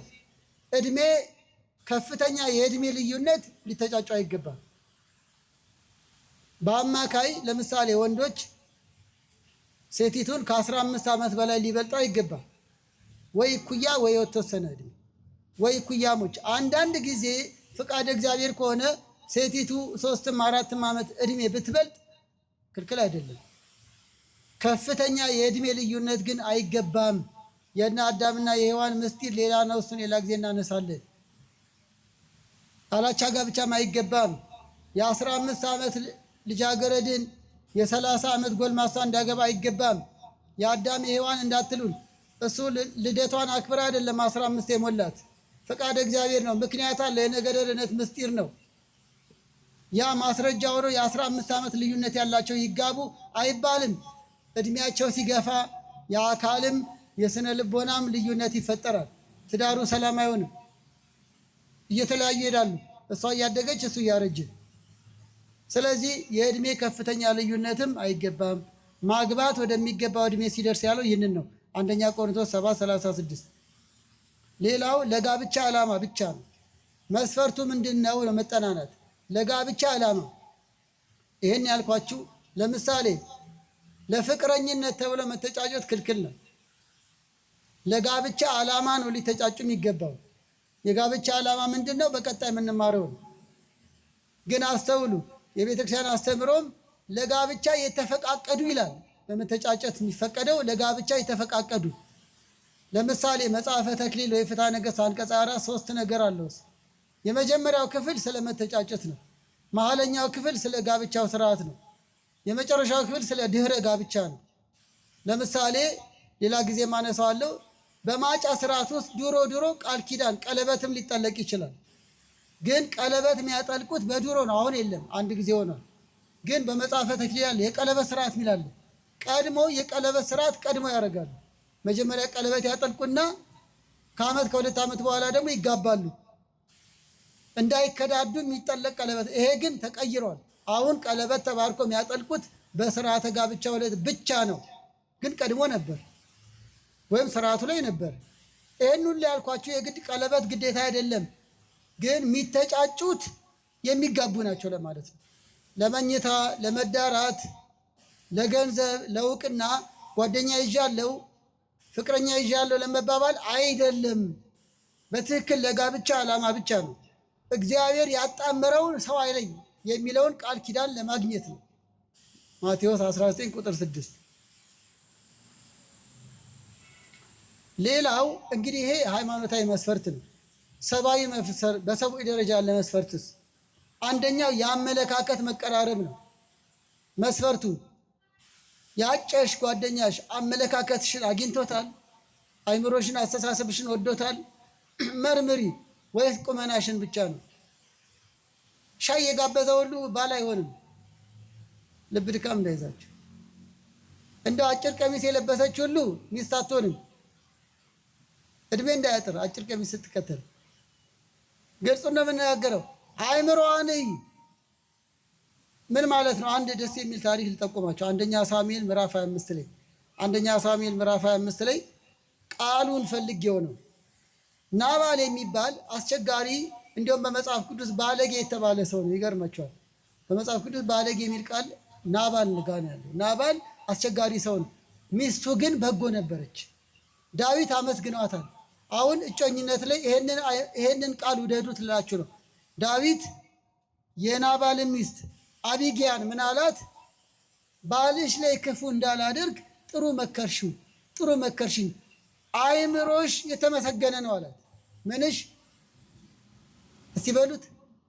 አይምሮሽ። አያችሁ፣ አመለካከትሽ ማለት አይደል? አሁን ቁመናሽ፣ መልክሽ አላለም። የሰው ሚስትን ራሱ ያደነቃት አይምሮሽ፣ እሱ ከንቱ ሰው ሆነ እንጂ የአንቺ አይምሮ የተመሰገነ ነው አላት። አንደኛ ሳሙኤል ምዕራፍ 25 ላይ ልጆቻችን ስነ ልቦና ላይ፣ ጠባይ ላይ ያተኩሩ፣ ሰብአዊ ምርጫ ላይም አመለካከት ላይ ያተኩሩ። ውበት ሐሰት ነው፣ ደምግባትም ከንቱ ነው። እግዚአብሔርን የምትፈራ ሴት ግን እርሷ የተመሰገነች ናት። ይሄ ነው። ፈሪሃ እግዚአብሔር አላት ወይ? ፈሪሃ እግዚአብሔር አለ ወይ? የአመለካከት መገነዛዘብ፣ የአመለካከት ውበት ላይ ያተኩሩ። ከሳራ ተማሩ ይላል አንደኛ ጴጥሮስ ምዕራፍ 3 ላይ።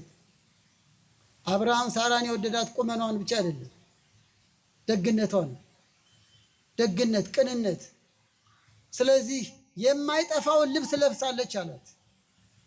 ሳራን እኮ ነው የማይጠፋ ልብስ፣ ፈሪሃ እግዚአብሔር፣ ቅንነት፣ ታማኝነት፣ ወንዱ ላይ ሴቱ ላይ። እና የተወደዳቸው እግዚአብሔር ሰዎች የአመለካከት መቀራረብ ይሁን መስፈርቱ ለማለት ነው። አመለካከታችሁ ተገነዛዝባል፣ በምታወሩት ወሬ ትግባባላችሁ። ልዩነት እንኳን ቢኖር ልዩነታችሁን ወደ አንድ የማምጣት ልምድ አላችሁ። በምትማከሩ ጊዜ ግልጽነት አለ፣ ተግባቦት አለ። ችግር እንኳን ቢኖር ይሄንን አስወግጅ፣ ይሄንን አስወግድ እየተባባላችሁ ነው ወይስ ለአንቺ ብዬ ለአንተ ብለህ እየተሸነጋገላችሁ ነው? ስለዚህ የአመለካከት መቀራረብ መስፈርት ነው። ሌላው አካላዊ ምልከታ ነው። ይሄንን ብዙ አልተነትንም፣ ግን አንድ ሰው አካላዊ መስፈርት ለራሱ ቢያዘጋጅ ነውር አይደለም። ሴቲቱም እንደዛው። ሰው በየአይነት ምግብ እንኳን የሚቀርብለት በጣም የወደደው ነው ቀድሞ የሚጎርሰው ይባላል። ስለዚህ ለምን ጎረስክ አይባልም። ሽሮም ይወዳለ፣ ቀይ ስርም ይወዳለ፣ ድንችም ይወዳለ፣ አሁንም ቀይ የሚወዳለ፣ ወፍራም ይወዳለ፣ ቀጭን ይወዳለ። ሐሳበ ዝሙት አይሁን እንጂ አጠር ያለ ረዘም ያለ ጠይም ምን ቢባባሉ ነውር አይደለም። ስለዚህ አካላዊ ምልከታም መብት ነው ለማለት ነው፣ ግዴታ ግን አይደለም። እንዲህ ሆናለች ቢል እንዲህ ሆኗል በምልከታ ብቻ አይቀርም፣ ውስጣዊ ነው ዋናው ብያለሁ ቅድም። ሌላው የሚፈልጉት አይነት መስፈርት፣ አንዳንዶቹ ሃይማኖቱ፣ ምግባሩ፣ ጠባዩ ደስ ይለኛል ግን የምፈልገው አይነት አይደለም ምትል ሚስት አለች ወይም እጮኛለች። በቃ የራሷ መስፈርት ነው። አንዳንዴ መግለጥ አትችልም። እንዲህ እየተባለ ግን ትዳር አይጀመርም። ሁሉ ነገሯን ወድጃለሁ ግን የምፈልጋት አይነት አይደለችም የሚለው እንዳለ ይቅርብህ። ያ የምትፈልገው አይነት ማለት ህሊናን ፈትሸው ለማለት ነው። ተስማማችሁ ወይ? እንደው በሁሉ ነገር ደስተኛ ናቸው እንላለን። ለብቻ ሲያወሩ ግን እንደው ግን ቅርቅር ይለኛል። ለምን እንጃ ብዙ የሆነ ነገሩ የምፈልገው አይነት አይደለም ትላለች። ወይ የሚፈልገው አይነት የሚለውን ተይው ወይም እሱን ተይው። ግን እየገባችሁ ነው? የምፈልገው አይነት የምትሉትን ለራሳችሁ ዲፋይን አድርጉት መጀመሪያ። ነገር ኃጢአት ከሆነ ተዉት። ውስጣዊ ስሜታችሁ ከሆነና እውነተኛ ውስጣዊ ፍላጎት ከሆነ ግን መብታችሁ ነው። እሺ፣ የሚከለከሉ ነገሮችን ተናግሬ ወደ ማብቂያ እንሄዳለን። በእጮኝነት ጊዜ የሚከለከሉ ነገሮች። እሺ፣ አብረንና አይደል? እግዚአብሔር ከሁላችን ጋር ይሁን። አሁን እሺ፣ መስፈርቱን አዩ፣ ተዋደዱ። እንግዲህ በቆይታችን የተጠናናን እንቆያለን አሉ። በቆይታቸው ምን ይከለከላል? አንደኛው መዳራት ክልክል ነው። መዳራት ዝሙት ነው። የዝሙት ዋዜማ ብቻ አይደለም፣ መዳራት ዝሙት ነው። እንኳን መዳራት ወንጌል ወደ ሴት አይቶ የተመኘ አመነዘረን ያለው እንኳን በንክኪ መዳራት። አንዳንዶቹ ነገ እንጋባለን እንደው ብንላፋ ምን ችግር አለ? እንደው ብንሳሳ ምን ችግር አለ? ችግርማ አለው። እንዲህ ይላል ኤርምያስ 17 ቁጥር 27 ላይ የተዳሩትንም እግዚአብሔር አዘነባቸው። ከኃጢአት ስራዎች አንዱ መዳራት። ሮሜ 13 ቁጥር 13፣ ሁለተኛ ቆሮንቶስ 12 ቁጥር 21 መዳራት፣ ማመንዘር፣ ይሄንን የሚያደርጉ የእግዚአብሔርን መንግስት አይወርሱም ይላል። አንዳንዶች እንዴት ይሆናል እንዴት ይቻላል ይላሉ። ይቻላል ይሆናል። ጠንከር አድርገን ስንናገር ሁላችን ብቁ ሆነን አይደለም፣ ግን ብቁ ዜጋ ለማፍራት ነው፣ ነፍስ ለማዳን ነው። የእግዚአብሔርን መንግስት አይወርሱም። ሁለተኛ ቆሮንቶስ ምዕራፍ 12 ቁጥር 21 ለፍቅረኛ ብለሽ ለመዳራት ብለሽ የእግዚአብሔርን መንግስት ይቅርብሽ፣ ለመዳራት ብለሽ የእግዚአብሔር መንግስት ይቅርብ። ይህ ሁሉ ጾም፣ ጸሎት፣ ድካም ይቅር። መቼም መምሸቱ አይቀርም፣ መሽቷል። መንጋቱ ይቀራል እንዴ? ዛሬ አይ መንጋት የለበትም ብለን ሰልፍ ብንወጣ መንጋቱ ይቀራል? እሺ ሞት ይቀራል። ስለዚህ ሞት አይቀርም፣ ጽድቅና ኩነኔም አለ። ስለዚህ ከኩነኔ አንዱ መዳራት ነው። እንዲህ የሚያደርጉ ዕድላቸው ሁለተኛ ሞት ነው ይላል ራእይ ምዕራፍ 21 ቁጥር 7። ልጆቻችን መዳራት ይቅር ታቀቡ ምንለው ለዚህ ነው። ታገሱት ከጋብቻ። እንዲህ የሚያደርጉ የእግዚአብሔር መንግስት አይወርሱም፣ ዕድላቸው ሁለተኛ ሞት ነው አለ እኮ ራእይ ምዕራፍ 21 ቁጥር 7። ሁለተኛ ሞትም ወደ ዘላለም የእሳት ባህር መጣል ነው። ታዲያ ይሄ አይቀርም። እግዚአብሔር የማያደርገውን አይናገርም፣ የተናገረውን አያስቀርም። ወኩሉ ዘይፈድዮ ከመጓሩ፣ ሰው እንደየስራው ይከፈለዋል። የተዳራ ያመነዘረ የነፍስ ሞት ያገኘዋል። ለዚህ ነው ልጆቻችን አስረግጠ የምንናገረው። አትኮነኑብን፣ አንኮነን፣ እንጽደቅ። ከመጠናናት እስከ ትዳር ዓላማው ለጽድቅ ነው። በጋብቻ በፍቅረኝነት ምክንያት የእግዚአብሔር ጸጋ እንዳይቀርብን። ከዚህ አንጻር መዳራት ዝሙት ክልክል ነው። ይህ የሚፈቀደው በጋብቻ ብቻ ነው። አንዳንዶቹ ነገ እኮ እንጋባለን ምን ችግር አለ? እንጋባለን እንዳልኩሉ ላትጋቡም ትችላላችሁ። መተጫጨት ማለት መጋባት አይደለም። በዋዜማው ሊቋረጥ ይችላል ካልተግባቡ፣ እግዚአብሔር ካልፈቀደ፣ ሁኔታዎች ካላግባባቸው። ሌላው አብሮ መኖርም ክልክል ነው። አንዳንዶች አንድ ቤት ተከራይተው ይኖራሉ ገና ሳይጋቡ። ቅድመ ጋብቻ እንደ ባለ ትዳር እንቅስቃሴ ማድረግ ክልክል ነው። ባሌ ሚስቴ የሚባለው በአደባባይ ከተጋቡ በኋላ ነው። ለእያንዳንዱ ባል ይኑራት ነው ያለው። ፍቅረኛ ይኑራት አላለም። ወደ ሩካቤ ለመሄድም ልጅ ለመተካትም ባልና ሚስት ከተባሉ በኋላ ነው። አንደኛ ቆሮንቶስ ምዕራፍ 7። ስለዚህ ወገኖች አብሮ መኖርም ክልክል ነው። ለመዳራት፣ ለዝሙት፣ ለእርግዝና ቁርባኑም ተክሊሉም እንዲቀር ለመሰናክል ምክንያት ይሆናል። በየቤታቸው መኖር ታይታ ማብዛትም ክልክል ነው። ውዳሴ ከንቱ ይጠልፋቸዋል፣ ለሐሜት ምክንያት ይሆናሉ። ይህን የመሳሰለው ክልክል እንደሆነ ለማስረዳት ነው። ሌላው አምስተኛው ፈቃደ እግዚአብሔርን ለማወቅ ይህን ተናግሬ ያበቃለሁ። ፈቃደ እግዚአብሔርን አሁን የተጫጩ ልጆች የሚከለከለውንም ተጠብቀው ሲኖሩ ታዲያ የእግዚአብሔርን ፈቃድ በምን ያረጋግጣሉ? ታዲያ እሱ ባሌ እንደሚሆን ሚስቴ እንደምትሆን በምን አውቃለሁ ቢሉ አንደኛው በሕጉ ሚዛንነት ነው። እየጸለዩ ንስሐ እየገቡ በእግዚአብሔር መንገድ እየኖሩ ሲጠናኑ የእግዚአብሔር ሕግ ወይም የእግዚአብሔር ሚዛን የፈቃዱ መገለጫው ናቸዋል። እግዚአብሔር ጋብቻን ፈቅዷል። እሱ እኮ ፈቅዶ ጨርሷል። እኛ እንዴት እንወቅ ለማለት ነው። አሁን የምንለየው በሕጉ ሚዛንነት ነው። የተዋደዱት ለጋብቻ ከሆነ ዘር ለመተካት ከዝሙት ጠንቅ ለመዳን በስጋው ደግሞ ተወስነው እግዚአብሔርን ደስ ያሰኙ ለመኖር ከሆነ ይሄ እግዚአብሔር የፈቀደው ነው። በእግዚአብሔር ቃል ሚዛንነት ፈቅዷል አልፈቀደም ይባላል ማለት ነው። ለምሳሌ ፍቅረኛሞች ሆነው እየተዳሩ በየጫካው በየፔኒሶኑ እያመነዘሩ ከሆነ እግዚአብሔር ፈቅዷል ወይ ቢሉ ይሄ መዘባበስ ነው። ማመንዘርን እግዚአብሔር አይፈቅድም፣ ክብር ይግባው። ስለዚህ ለልፊያ ለመዳራት ለፈቃደ ስጋ ከሆነ ምንም መጠየቅ አያስፈልግም፣ እግዚአብሔር አልፈቀድም። ታቅበው ክብራቸውን ጠብቀው ለቅዱስ ጋብቻ ከሆነ ግን እግዚአብሔር ፈቅዷል። የፈቃዱን ምስጢር አስታውቆኛል ይላል በሕጉ ኤፌሶን ምዕራፍ 1 ቁጥር 6። የእግዚአብሔር ፈቃድ ይታወቃል በቃሉ ውስጥ በእግዚአብሔር ቃል ውስጥ ነው። ይህንን ይወዳል፣ ይህንን አይወድም፣ ይህንን አድርጉ ብሏል፣ ይህን አታድርጉ ብሏል የሚባለው። ስለዚህ ሚዛኑ የራሱ የቅዱስ ቃሉ ምስጢር ነው። የፈቃዱን ምስጢር አስታውቆኛል ይላል። በቃሉ ውስጥ እግዚአብሔር ያሳውቃል። ኤፌሶን ምዕራፍ 1 ቁጥር 6። ሕጉ በሕገ እግዚአብሔር መሰረት ተከባብረው ተዋደው ለመኖር ከሆነ እግዚአብሔር ፈቅዷል። ሕግ ለእግሬ መብራት ለመንገዴ ብርሃን ነው፣ መዝሙር 118 ቁጥር 105 ላይ። ስለዚህ ዓላማቸው ለቅዱስ ጋብቻ ከሆነ እግዚአብሔር ፈቅዷል። ዓላማቸው ንብረት ላይ፣ ቁመና ላይ፣ መኝታ ላይ፣ መጫወት ላይ ብቻ ከሆነ እግዚአብሔር አልፈቀድም። እግዚአብሔር በማይወደው መንገድ እየኖሩ ከሆነ አልፈቀድም። ንስሐ እየገቡ ምክር ካህን እያማከሩ እየቆረቡ እያገለገሉ ተጠባብቀው ከሆነ ቃላቸውን ጠብቀው ተማምነው ቃሉን ጠብቆ እያመነችው እያመናት እግዚአብሔርን ፈርተው ከሆነ እግዚአብሔር ቀድሞን ፈቅዷል።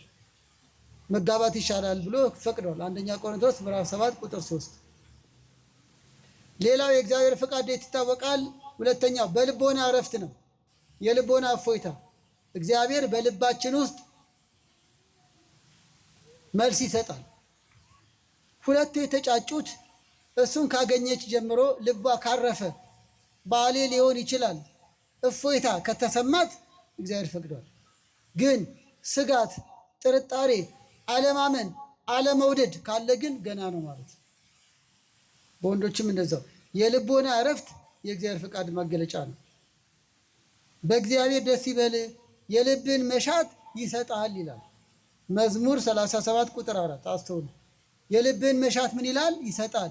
የልብን መሻት ስታገኝ የልቦና ደስታ ታገኛለህ፣ እፎይታ። በአዳም ላስታውሳችሁ፣ አዳም ሔዋንን ሲያገኝ ከየት መጣችብኝ ደግሞ ማነች ብሎ ሲጨነቅ ሲፈራ እናይል። ወደዳት፣ እንዲያውም ሴት አላት፣ ኋላ ደግሞ ሔዋን አላት። ጭራሹ እየተረዳችሁ ነው። ስለዚህ የልቡን ያገኘው እፎይ አለ። እችማ የኔ አትመስለኝም፣ ቆይ ሌላ አልፈልግ ብሎ አልሄደም። አይ የኔ አትመስለኝ፣ ቆይ እስቲ ሌላ አልፈልግ ብሎ አልሄደም። አዳም እየሰማችሁ ነው አይደል? ልቡ አረፈ። ያንተ የሆነችውን ስታገኝ ልብ ያርፋል፣ መቅበዝበዝ ይቀራል፣ ሌላ ፍለጋ ይቀራል። ቅል ለጠቡን አያጣም ይላሉ የዱር አባቶች። መክደኛውን ሲያገኝ አንዳንድ ቃል ልክክ ይላል። የአንቺ የሆነውን በአመለካከት በፈሪያ እግዚአብሔር በመስፈርትሽ ሁሉ ሲሆን ልብሽ ያርፋል። ያለበለዚያ ግን ድንጋጤ፣ ፍርሃት በቃ የኔ አይደለም ስሜት። ለምሳሌ አንድ ጫማ ሊገዛ የፈለገ ሰው ገበያ ገባ። የሚፈልገውን ጫማ አገኘ። በቃ ከዚህ በኋላ ወደ ቤቱ ነው አይደል? በቁጥሩ መሰረት እግሩ ላይ ሞከረ፣ ቤቱ ገባ። ፍጹም ምሳሌ ነው እላችሁ አይደለም። የሚፈልገውን ያገኘ ወደ መጫማት ነው የሚሄደው። ሌላ ጫማ ፍለጋ አይሄድም። በቃ ያንተ የሆነችውን ካገኘ እሷን አግብቼ በኖርክ የሚለው ልብ እፎይ ይላል። ሌላ ምሳሌ ስለ እረፍት፣ መኪና ውስጥ የምታንቀላፉት እንቅልፍና ቤታችሁ የምታንቀላፉት እንቅልፍ አንድ ነው? የትኛው ነው ጣዕም ያለው? እፎይ የምትሉት አውቶቢስ ውስጥ ነው እንዴ? አሁን አውቶቢስ ውስጥ የተኛ ሰው እፎይ ለተኛው ያስባላል። ገና ካሁን ደረስኩ አልደረስኩ ምን ሆነ አልሆነ እፎይታ የለውም አይደል? ተረዳችሁኝ? የራስህ የሆነችውን ካላገኘ እፎይታ የለህም። ገና የት ወርጄ ነው ሌላ የምፈልገው ትላለህ። ልክ ቤትህ ስትገባ ግን ጎኔን አሳረፍኩ እፎይ። የራስህ የሆነችውን ሳገኝ እንደ አዳም እፎይ ትላለህ። በቃ እሷ ነች እኔን የምታስተካክለኝ ከኔ ጋር የምትሄድ ሚስቴ የምትሆን የሚል ስሜት ይሰማል። አንቺም እንደዛ የልቦና እረፍት። ርብቃ ስለ ይስሐቅ ሲነገራት ልቧ ደስ አለው። ዘፍጥረት 24 ላይ መቼም ደጋግሜ ነው ማነሳት። ሰው በቃ ደስ አለው። ትሄጃለሽ ወይ ስትባል እሺ ብላ ቁጭ። ትሄጃለሽ ወደ ይስሐቅ? አዎ። በቃ ልቧ ደስ አለው። ባሌ ነው በቃ ልብ ደስ ይለዋል። ልብሽ ደስ ይለዋል። አንዳንዶቹ ምክክር ላይ ምን ይገጥማል? ሽማግሌ ተልኳል ልንጋባ ነው ግን በሱ ደስተኛ አይደሉም ይላሉ። ወይ አዘግዩት ወይ ነገሩን ድጋሚ ይዩት። እንደዚህ ያሉ ልጆች ካላችሁ ዋዜማ ላይ ሆነው ነገ በምታገባ ባሏ አልተማመንም ትላለች። አይናፍቀኝም፣ ምንም ደስ አይለኝም። እንዴ ደስ ሳይሉት የበሉትም ጤና አይሆንም እንኳን ያገቡት። ከሚስት ጋር ደስ ይበልን የሚለው መክብብ ምዕራፍ 9 ቁጥር 9 ላይ ከምትወዳት ሚስት ጋር ያለው እንደው ይወላችሁ። ስለዚህ ቅድም ብያለሁ ፍቅረኛሞች መዋደዳቸውን መፈላለጋቸውን ባሌ ነው ሊሆን የሚችል ነው ሚስቴ ልትሆን የምትችል ነች ብሎ ሲስማማ ነው ልባቸው ሲቀበል ነው ወደ ቀጣይ ህይወት መግባት ያለባቸው። ምክንያቱም ጋብቻ ለደስታ ነው። ደስታ የሚጀምረው ደግሞ ቅድመ ጋብቻ ነው። ምሳሌ ምዕራፍ 5 ላይ ከሚስት ጋር ደስ ይበልን። አሁን እኮ ትዳር ላይ ያጣ ነው ሰላም የሌለው ትዳር ብዛቱ፣ ደስታ የሌለው ትዳር ብዛቱ። ባለፈው የጠቀስኩትን ልድገምላችሁ። የሚያንጠባጥብ ቤትና ጨቅጫቃ ሴት ያለችበት አንድ ነው ይላል ምሳሌ 27 ላይ። አቤት ይሄ ሲጠቀስ ወንዶች ይስቃሉ። አረ ባለሚያው ነው። እንደው ጠቢቡ በሴት አንቀጽ ነገረን እንጂ ይኸውላችሁ የሚያንጠባጥብ ቤት አያደርስባችሁ። ድሮ ሁላችን መቼም ያው ወደ አደግ ይሆን እናውቀዋለን። የሚያንጠባጥብ ቤት ካለ እንቅልፍ የለም እኮ። እዚህ ጋር ሳፋ ይደቀናል፣ ደግሞ እዛ ጋር ያፈሳል፣ እዛ ጋር ደግሞ የሆነ ሳህን ብርጭቆ ሳይቀር ሊደቀን ይችላል። የሚያንጠባጥብ ቤት ውስጥ እንቅልፍ የለም። ጨቅጫቃ ሚስትም እንደዛው ነች፣ ባልም እንደዛው ነው። ምሳሌ 27 ነው ያደለው። ታዲያ ገና ቅድመ ጋብቻ ጭቅጭቅ፣ አለመግባባት፣ ንትርክ፣ አለመተማመን ይሄ ተይዞ እንዴት ይገባል? ወይ አቁሙት ወይ አስተካክሉት። የሚያንጠባጥብ ቤቱ ለመኖር ከፈለግ እሺ፣ አንቺም እንደዛ። በጠበኛ ሴት ደስታ የለም ይላል እንዲሁ ምሳሌ 27 ላይ። በጠበኛ ባልም በሰነፍ ባልም ደስታ የለም ይላል። ይሁን ነዝናዛ ጨቅጫቃ በማያምን ባልም ደስታ የለም። ትዳር ደግሞ ለደስታ ነው። ስለዚህ ጋብቻ ላይ እንመጣለን፣ ግን ገና ቅድመ ጋብቻ በሱ ደስተኛ ነሽ ወይ? ኮንፊደንስ የሚባለው ለዚህ ቃል ይቅርታ ተማምነሽበታል? እግዚአብሔር በፈቀደ አውቄዋለሁ፣ በቃ ጥሩ ነው። ደካማ ጎን ቢኖረው እቀበለዋለሁ፣ ይሳከላል። አውቄያታለሁ፣ ተገንዝቤያታለሁ። ሚስቴ ሆና አካሌ ሆና ተንከባክቢያት እንድትኖር ልቤ ፈቅዷል። ልባችሁን አዳምጡ። እግዚአብሔር በልብ ይናገራል። ሌላው እውነተኛ መዋደድ ነው። እውነተኛ መዋደድ ምንድን ነው? ውስጥን፣ ጠባይን፣ ምግባርን መሰረት ያደረገ ነው። ውበት ብቻ መውደድ እውነተኛ መዋደድ አይደለም። ምሳሌ 31 ቁጥር 30 ላይ ውበት ሐሰት ነው። ቅድም ጠቅሰነዋል። ውበቷን ብቻ ከሆነ ነገ ውበት ይረግፋል፣ ቁመና ይቀየራል። ስትወልድ ኑሮ ሲያንገላታት ቁመና ይከዳል። እህቶችም እንደዛው እንደ ሊባኖስ ዝግባ ለምልሞ ስላየሽው አይደለም፣ ነገ ይከዳል፣ ሰውነት ይከዳል። እሱነቱን ወደጁ እሷነቷን። ስለዚህ ውበት የሚባለው ክርስትና ነው። ውበት ፈሪሃ እግዚአብሔር ነው። ውበት ጠባይ ነው፣ ደግነት፣ ለወንዶችም ለሴቶችም ታማኝነት፣ ጠባይ፣ ከስጋዊ ነገር የራቀ ማለት ነው። እውነተኛ መዋደድ ቁመና ላይ እውቅና ላይ። አንዳንዶቹ ታዋቂ ወንድ ፈልገው ያገባሉ። ከሱ በላይ ታዋቂ ሲገኝ ደግሞ ያ የድሮ ታዋቂ ያልፍበታል። ታዋቂ ሰባኪ ብለው ያገባሉ፣ ታዋቂ ዘማሪ ብለው ያገባሉ። አሁን ግን እንጃላቸው እግዚአብሔር ይሆናቸው። እንደዚህ ያለ አይነት ነው። አንዳንዴ ነጭ ነጩ የሚባለው ነገር ጥሩ ነው። ግልጹ ነው እቁ አዋቂነቱን ብስለቱን አይተሽ እንጂ አውደ ምሕረት ላይ አዋቂ ነው፣ ሲቀድስ ጎበዝ ነው። ቤቲ ስትገቢ ደግሞ ሰነፍ ልትይ ነው። አቤት ከሊዝ ዘምር ከበሮ ስትመታ ጎበዝ ነች ይልና ያገባታል። ቤቱ አናት አናቱ እንደ ከበሮ ትመታዋለች። ከበሮ መምታት መስፈርት አይሆንም፣ እሱ ለአገልግሎት ነው። አንዳንዱ እኮ ሞኝ ነው፣ ይቅር በሉኝና ወይስ እኮ ጎበዝ ቀዳሽ ነው። ይሁና ቀዳሽነት ለቤተክርስቲያኑ ነው። ቤት ገብቶ እንዳያንገበግብሽ። አንዳንዶች ለቤተ ክርስቲያን በጎ ሆነን ለቤት ቀጋ ይሆንናለን። ተጠንቀቁ። ለእግዚአብሔርም ለሰው ማንመች እንዳለን ሆኖ ደግሞ እንዲሁ ላያችን በጎ የሚመስል ውስጣችን ግን እሾህና ኩርንችት። ስለዚህ ነው ወገኖቼ እውነተኛ መዋደድ እውቅና ላይ አይደለም። ገንዘብ ጥሩ ነው፣ ግን ገንዘብ ላይ አይደለም። አብሮ ማደግ ይቻላል። ከገንዘቡ ይልቅ ግንዛቤው ነው ጥሩ። በቪላ ቤት ውስጥ ፍቅር ጠፍቷል። ቪላው ፍቅር አላመጣም። ይኸው ነው ወገኖቼ። በጣም ሀብት አለው ብለው ገብተው ግን የጠባይ ድሃ የሆነባት ብዙ ነው።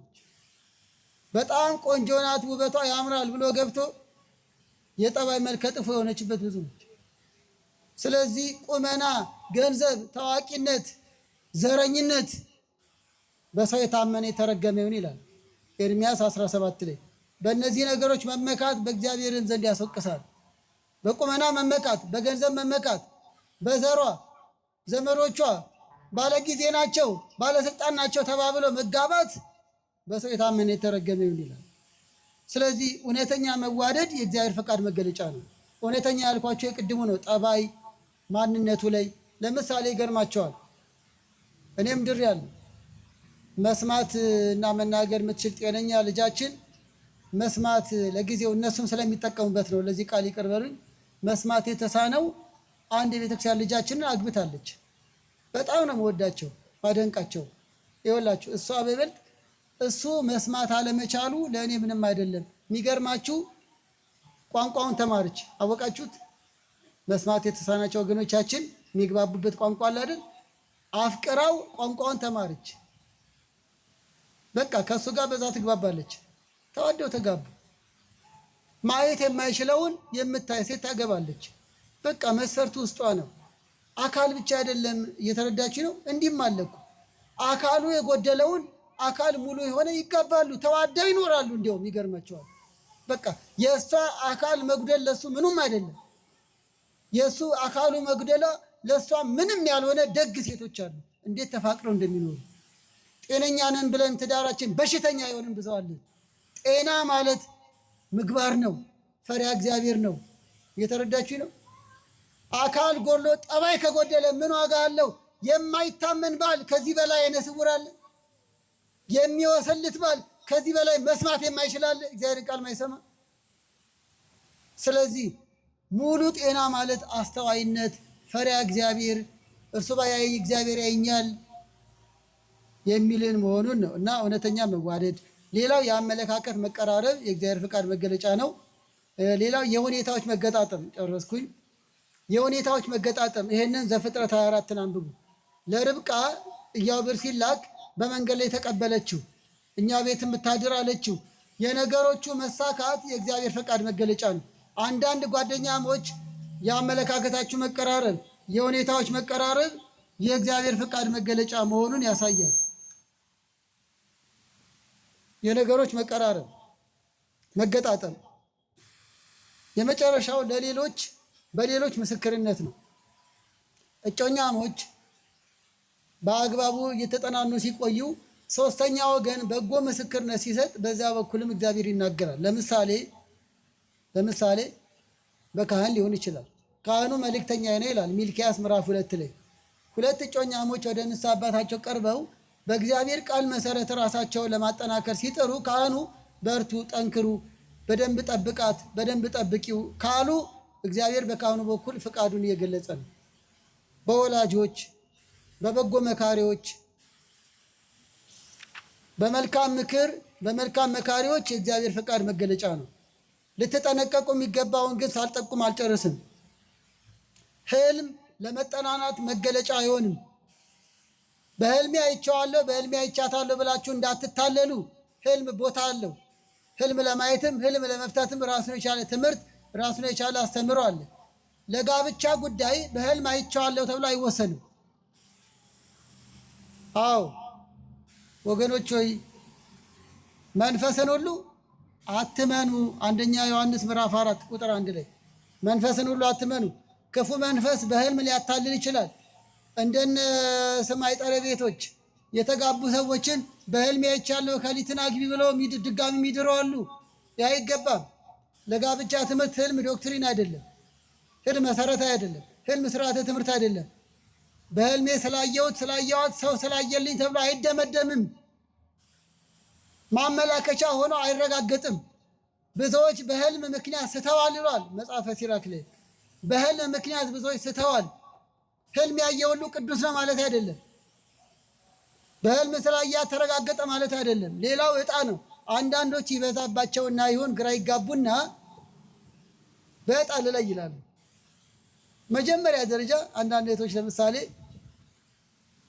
ዕጣ ባርኩልኝ ብሎ የመጡ አሉ። አንድ ጊዜ የምን ዕጣ ነው? የትኛው እንደማገባ ግራ ገባኝ። ማን ናቸው? ወልደ ቂርቆስ፣ ወልደ ማርያም፣ ወልደ ዮሐንስ 3 ናቸው። እንዴ ሰው አንዱ አታል አንቺ 3 እና መጀመሪያ ደረጃ ሶስቱም ላይ መስፈርትሽ አንድ ነው ወይ? እና አይ አንዱ ገንዘብ አለው፣ አንዱ ቁመናው ደስ ይላል፣ አንዱ እንዲህ ነው። ዕጣውንም አልባረክንም፣ ባውን እሷን ባርከን ሸኘን። ዕጣም አንባረክም። የሚባረከው ዕጣ ቦታ አለው። ወንዶቹም መጥተው እንደው እከሊትን በእንዲህ ወደድኳት፣ እከሊትን በእንዲህ ወደድኳት፣ በዕጣ ለለያቸው ነው ይላል። ይሄ እግር ኳስ ነው እንዴ? ህይወት እኮ ነው። መጀመሪያ እንዴት በዙ? መጀመሪያ ዕጣ ደረጃ ምን አደረሰው? ይሄ የውሸት ፍቅር፣ አርቲፊሻል የሆነ ስሜታዊ የሆነ ፍቃደ ስጋ ተኮር የሆነ ገና መስፈርቱ ላይም ብዙ ጣጣ ያለው ነው። በዕጣ አይለይም። ፍቃደ እግዚአብሔር ቅድም ገልጸናል። ዕጣ ይለየው አይባልም። ሌላ በሌሎች ተጽዕኖ በአታይም ሆነ ካህን መሳይም ሆነ እከሌን ካላገባሹ ብሎ መወሰን አይችልም። እኛ መወሰን አንችልም። አይደለምስ የትዳር ጉዳይ ለመጽደቅም ቢሆን ልትድን ትወዳለህን ያለ ወንጌል። ልትቆርብ ትወዳለህ፣ ንስሐ ልትገባ ትወዳለህ ነው እንጂ ነገ ቁረቢ ብለን አንወስንም እኮ። ውሳኔ ባለቤቱ ነው። እና አንዳንዶቹ እከሌን ካላገባሽ ረግምሻለሁ ይላል። እሱ ነው የሚረገመው። ይልቅስ ምን አገባው? ይስሐቅና ርብቃ በሁለቱ ፈቃድ ነው የተጋቡት። ይኸው ነው በሁለቱ ፈቃድ። እናም ዘመዶቼ ስለወደዷት ላገባት ነው ይላል። አንተ ወደሃታለህ። የሚያገባት እኮ እነሱ አይደሉም። ጓደኞቼ ስለወደድኩት ላገባው ነው ትላለች። አንዳንዱ ጓደኞቹ በቡድን ነው እንደሚያገቡት። እንዴ መስፈርት አይሆንም። ሰው ስለወደደው አይደለም፣ አንቺ ስለወደድሽው ነው ማግባት ያለብሽ። ጓደኞችሽ አረቄ ስለሚወዱ አረቄ መጠጣት አለብሽ፣ መጠጣት አለብህ። ማንን ነው የሚጎዳው? ትዳርም ያክል ትልቅ ነገር አባ ገሌ ስለወደዱት እናቴ ስለወደደችው አይደል? አንቺ ወደሽዋለሁ፣ አንተ ወደሃታለህ። ስለዚህ በሌሎች ተጽዕኖም ሊሆን አይገባም ነው። እንግዲህ በአጠቃላይ ማጠቃለያው ክቡራን የእግዚአብሔር ቤተሰቦች የቅድመ ጋብቻ ጉዳይ ላይ ትኩረት መስጠት የሚገባን አንደኛው ማጠቃለያ ነው። መማር አለብን። የተጫጫችሁ ልጆች ተማሩ፣ ወደ ካህን ቅረቡ፣ መጽሐፍ ታነቡ። የምትመሰርቱት ትዳር ምን መሆን እንዳለበት፣ እንዴት መምራት እንዳለባችሁ ተዘጋጅታችሁ እንድትገቡ ቃለ እግዚአብሔር አስቀድሙ ነው። ሁለተኛው መንፈሳዊ ሕይወትን አጠናክሩ። ቅድመ ጋብቻ ላይ ላላችሁ የምትመሰርቱት ቤት ትንሿ ቤተ ክርስቲያን ነች። የምትመሰረቱት ቤት ነገ ቅዱሳን ሊያፈራ የሚችል ነው። ስለዚህ ከዋዜማው ጀምሮ መልካም አድርጉት። አዎ በዓል ካለ ዋዜማ አለ። ስለዚህ የመንፈሳዊ በዓላት ዋዜማ ይቆማል። በንጋታው ታቦት ይወጣል አይደል? ስለዚህ ከዋዜማችሁ ጀምሮ መንፈሳዊ አድርጉት። ንስሐ ግቡ። ለየብቻ እየቆረባችሁ ኑሩ። ቃለ እግዚአብሔር አግኙ። ቤተክርስቲያን አገልግሉ። ከቤተክርስቲያን አትለዩ። መንፈሳዊነትን ማጠናከር። ምክንያቱም ያለ እኔ ምንም ልታደርጉ አትችሉም ይላል ዮሐንስ 15። ትዳርም ምንም አይነት ህይወት ያለ እግዚአብሔር ከንቱ ነው። ሰራተኞች ቤትም ቢሰሩ እግዚአብሔር ካልሰራ ከንቱ ነው። ያለ እኔ ምንም ልታደርጉ አትችሉም። ያለ እግዚአብሔር ከንቱ ነን። እኛ መልካሞች ስንሆን መልካም ዛፍ የምናፈራው። ስለዚህ መልካም ትዳር እንዲሆን፣ ደስተኛ ትዳር እንዲሆን፣ እንደ ቃና ዘገሊላ ድንግል ማርያም የምትገኝበት መድኃኔዓለም ክርስቶስ ችግራችንን እያስወገደ የሚኖርበት እንዲሆን ቅድመ ጋብቻ መንፈሳዊ እንሁን፣ የእግዚአብሔር እንሁን። በየግል ህይወታቸው ንስሐ እየገቡ ሥጋው ደግሞ የተቀበሉ መኖር። ሌላው ለስህተት ከሚዳርጉ ነገሮች መቆጠብ ነው። ቅድመ ጋብቻ ያላችሁ ወይም የምትኖሩ ወደፊት ለስህተት ከሚዳርጉ ነገሮች ተቆጠቡ። ለንክኪ ለመዳራት የሚዳርጉ ነገሮችን ሽሹ። ግልጽ ቦታ ተገናኙ፣ ተማከሩ። ግን ለስህተት የሚዳርግ አይሁን፣ ለንክኪ የሚዳርግ አይሁን። ሰዓት ገድቡ። ጥቂት ሰዓት ተገናኙ። መልካሙን አውርታችሁ ተለያዩ። እናም ሌላው በማቀድ ወደ መተግበር ግቡ። እቅዳችሁ ውስጥ ለመማር አቅዱ፣ ለማገልገል አቅዱ፣ ሽማግሌ ለመላክ አቅዱ፣ መቼ ማግባትና እንዴት ማግባት እንዳለባቸው አቅዱ። ሰው ያስባል፣ እግዚአብሔር ይፈጽማል። እንግዲህ ይህን ሁሉ ያነሳ ነው ቅድመ ጋብቻ የተቀደሰ አኗኗር ከተጀመረ ጋብቻው መልካም ይሆናል። ምክንያቱም ዋዜማው የበዓሉ ማሳያ ነው። አሁን ቅዱስ ገብርኤል ሲከበር በሰላም ያደርሰን። ገና ከዋዜማው ደስ አይላችሁም? ባንዲራ ይደምቃል አይደል? ማህሌት ይቆማል፣ ዋዜማው ይቆማል። የራሱ ቀለም አለ። በቃ ድባቡ በዚህ ሰፈር የሚያልፍ ሁሉ ይህ አማኒ እንኳን ቢሆን ነገ በዓል ነው እንዲህ ይላል አይደል? ዋዜማ ታይቷቸዋል። እንዲሁም ብዙ ጊዜ ዋዜማ እንወዳለን እኮ አይደል? ዋዜማ እኮ ደስ ይላል። የበዓሉን ድባብ ያመጣዋል። ልጆቻችን ጋብቻችሁ፣ በዓላችሁ ቅዱስ እንዲሆን ዋዜማችሁን ቅዱስ አድርጉት፣ ደማቅ አድርጉት። ያ ድምቀት ምንድን ነው? በፈሪሃ እግዚአብሔር፣ በአግባቡ በመጠናናት፣ በእውነተኛ መዋደድ፣ በንስሐ በሥጋው ደግሞ እየተጠባበቃችሁ መኖር።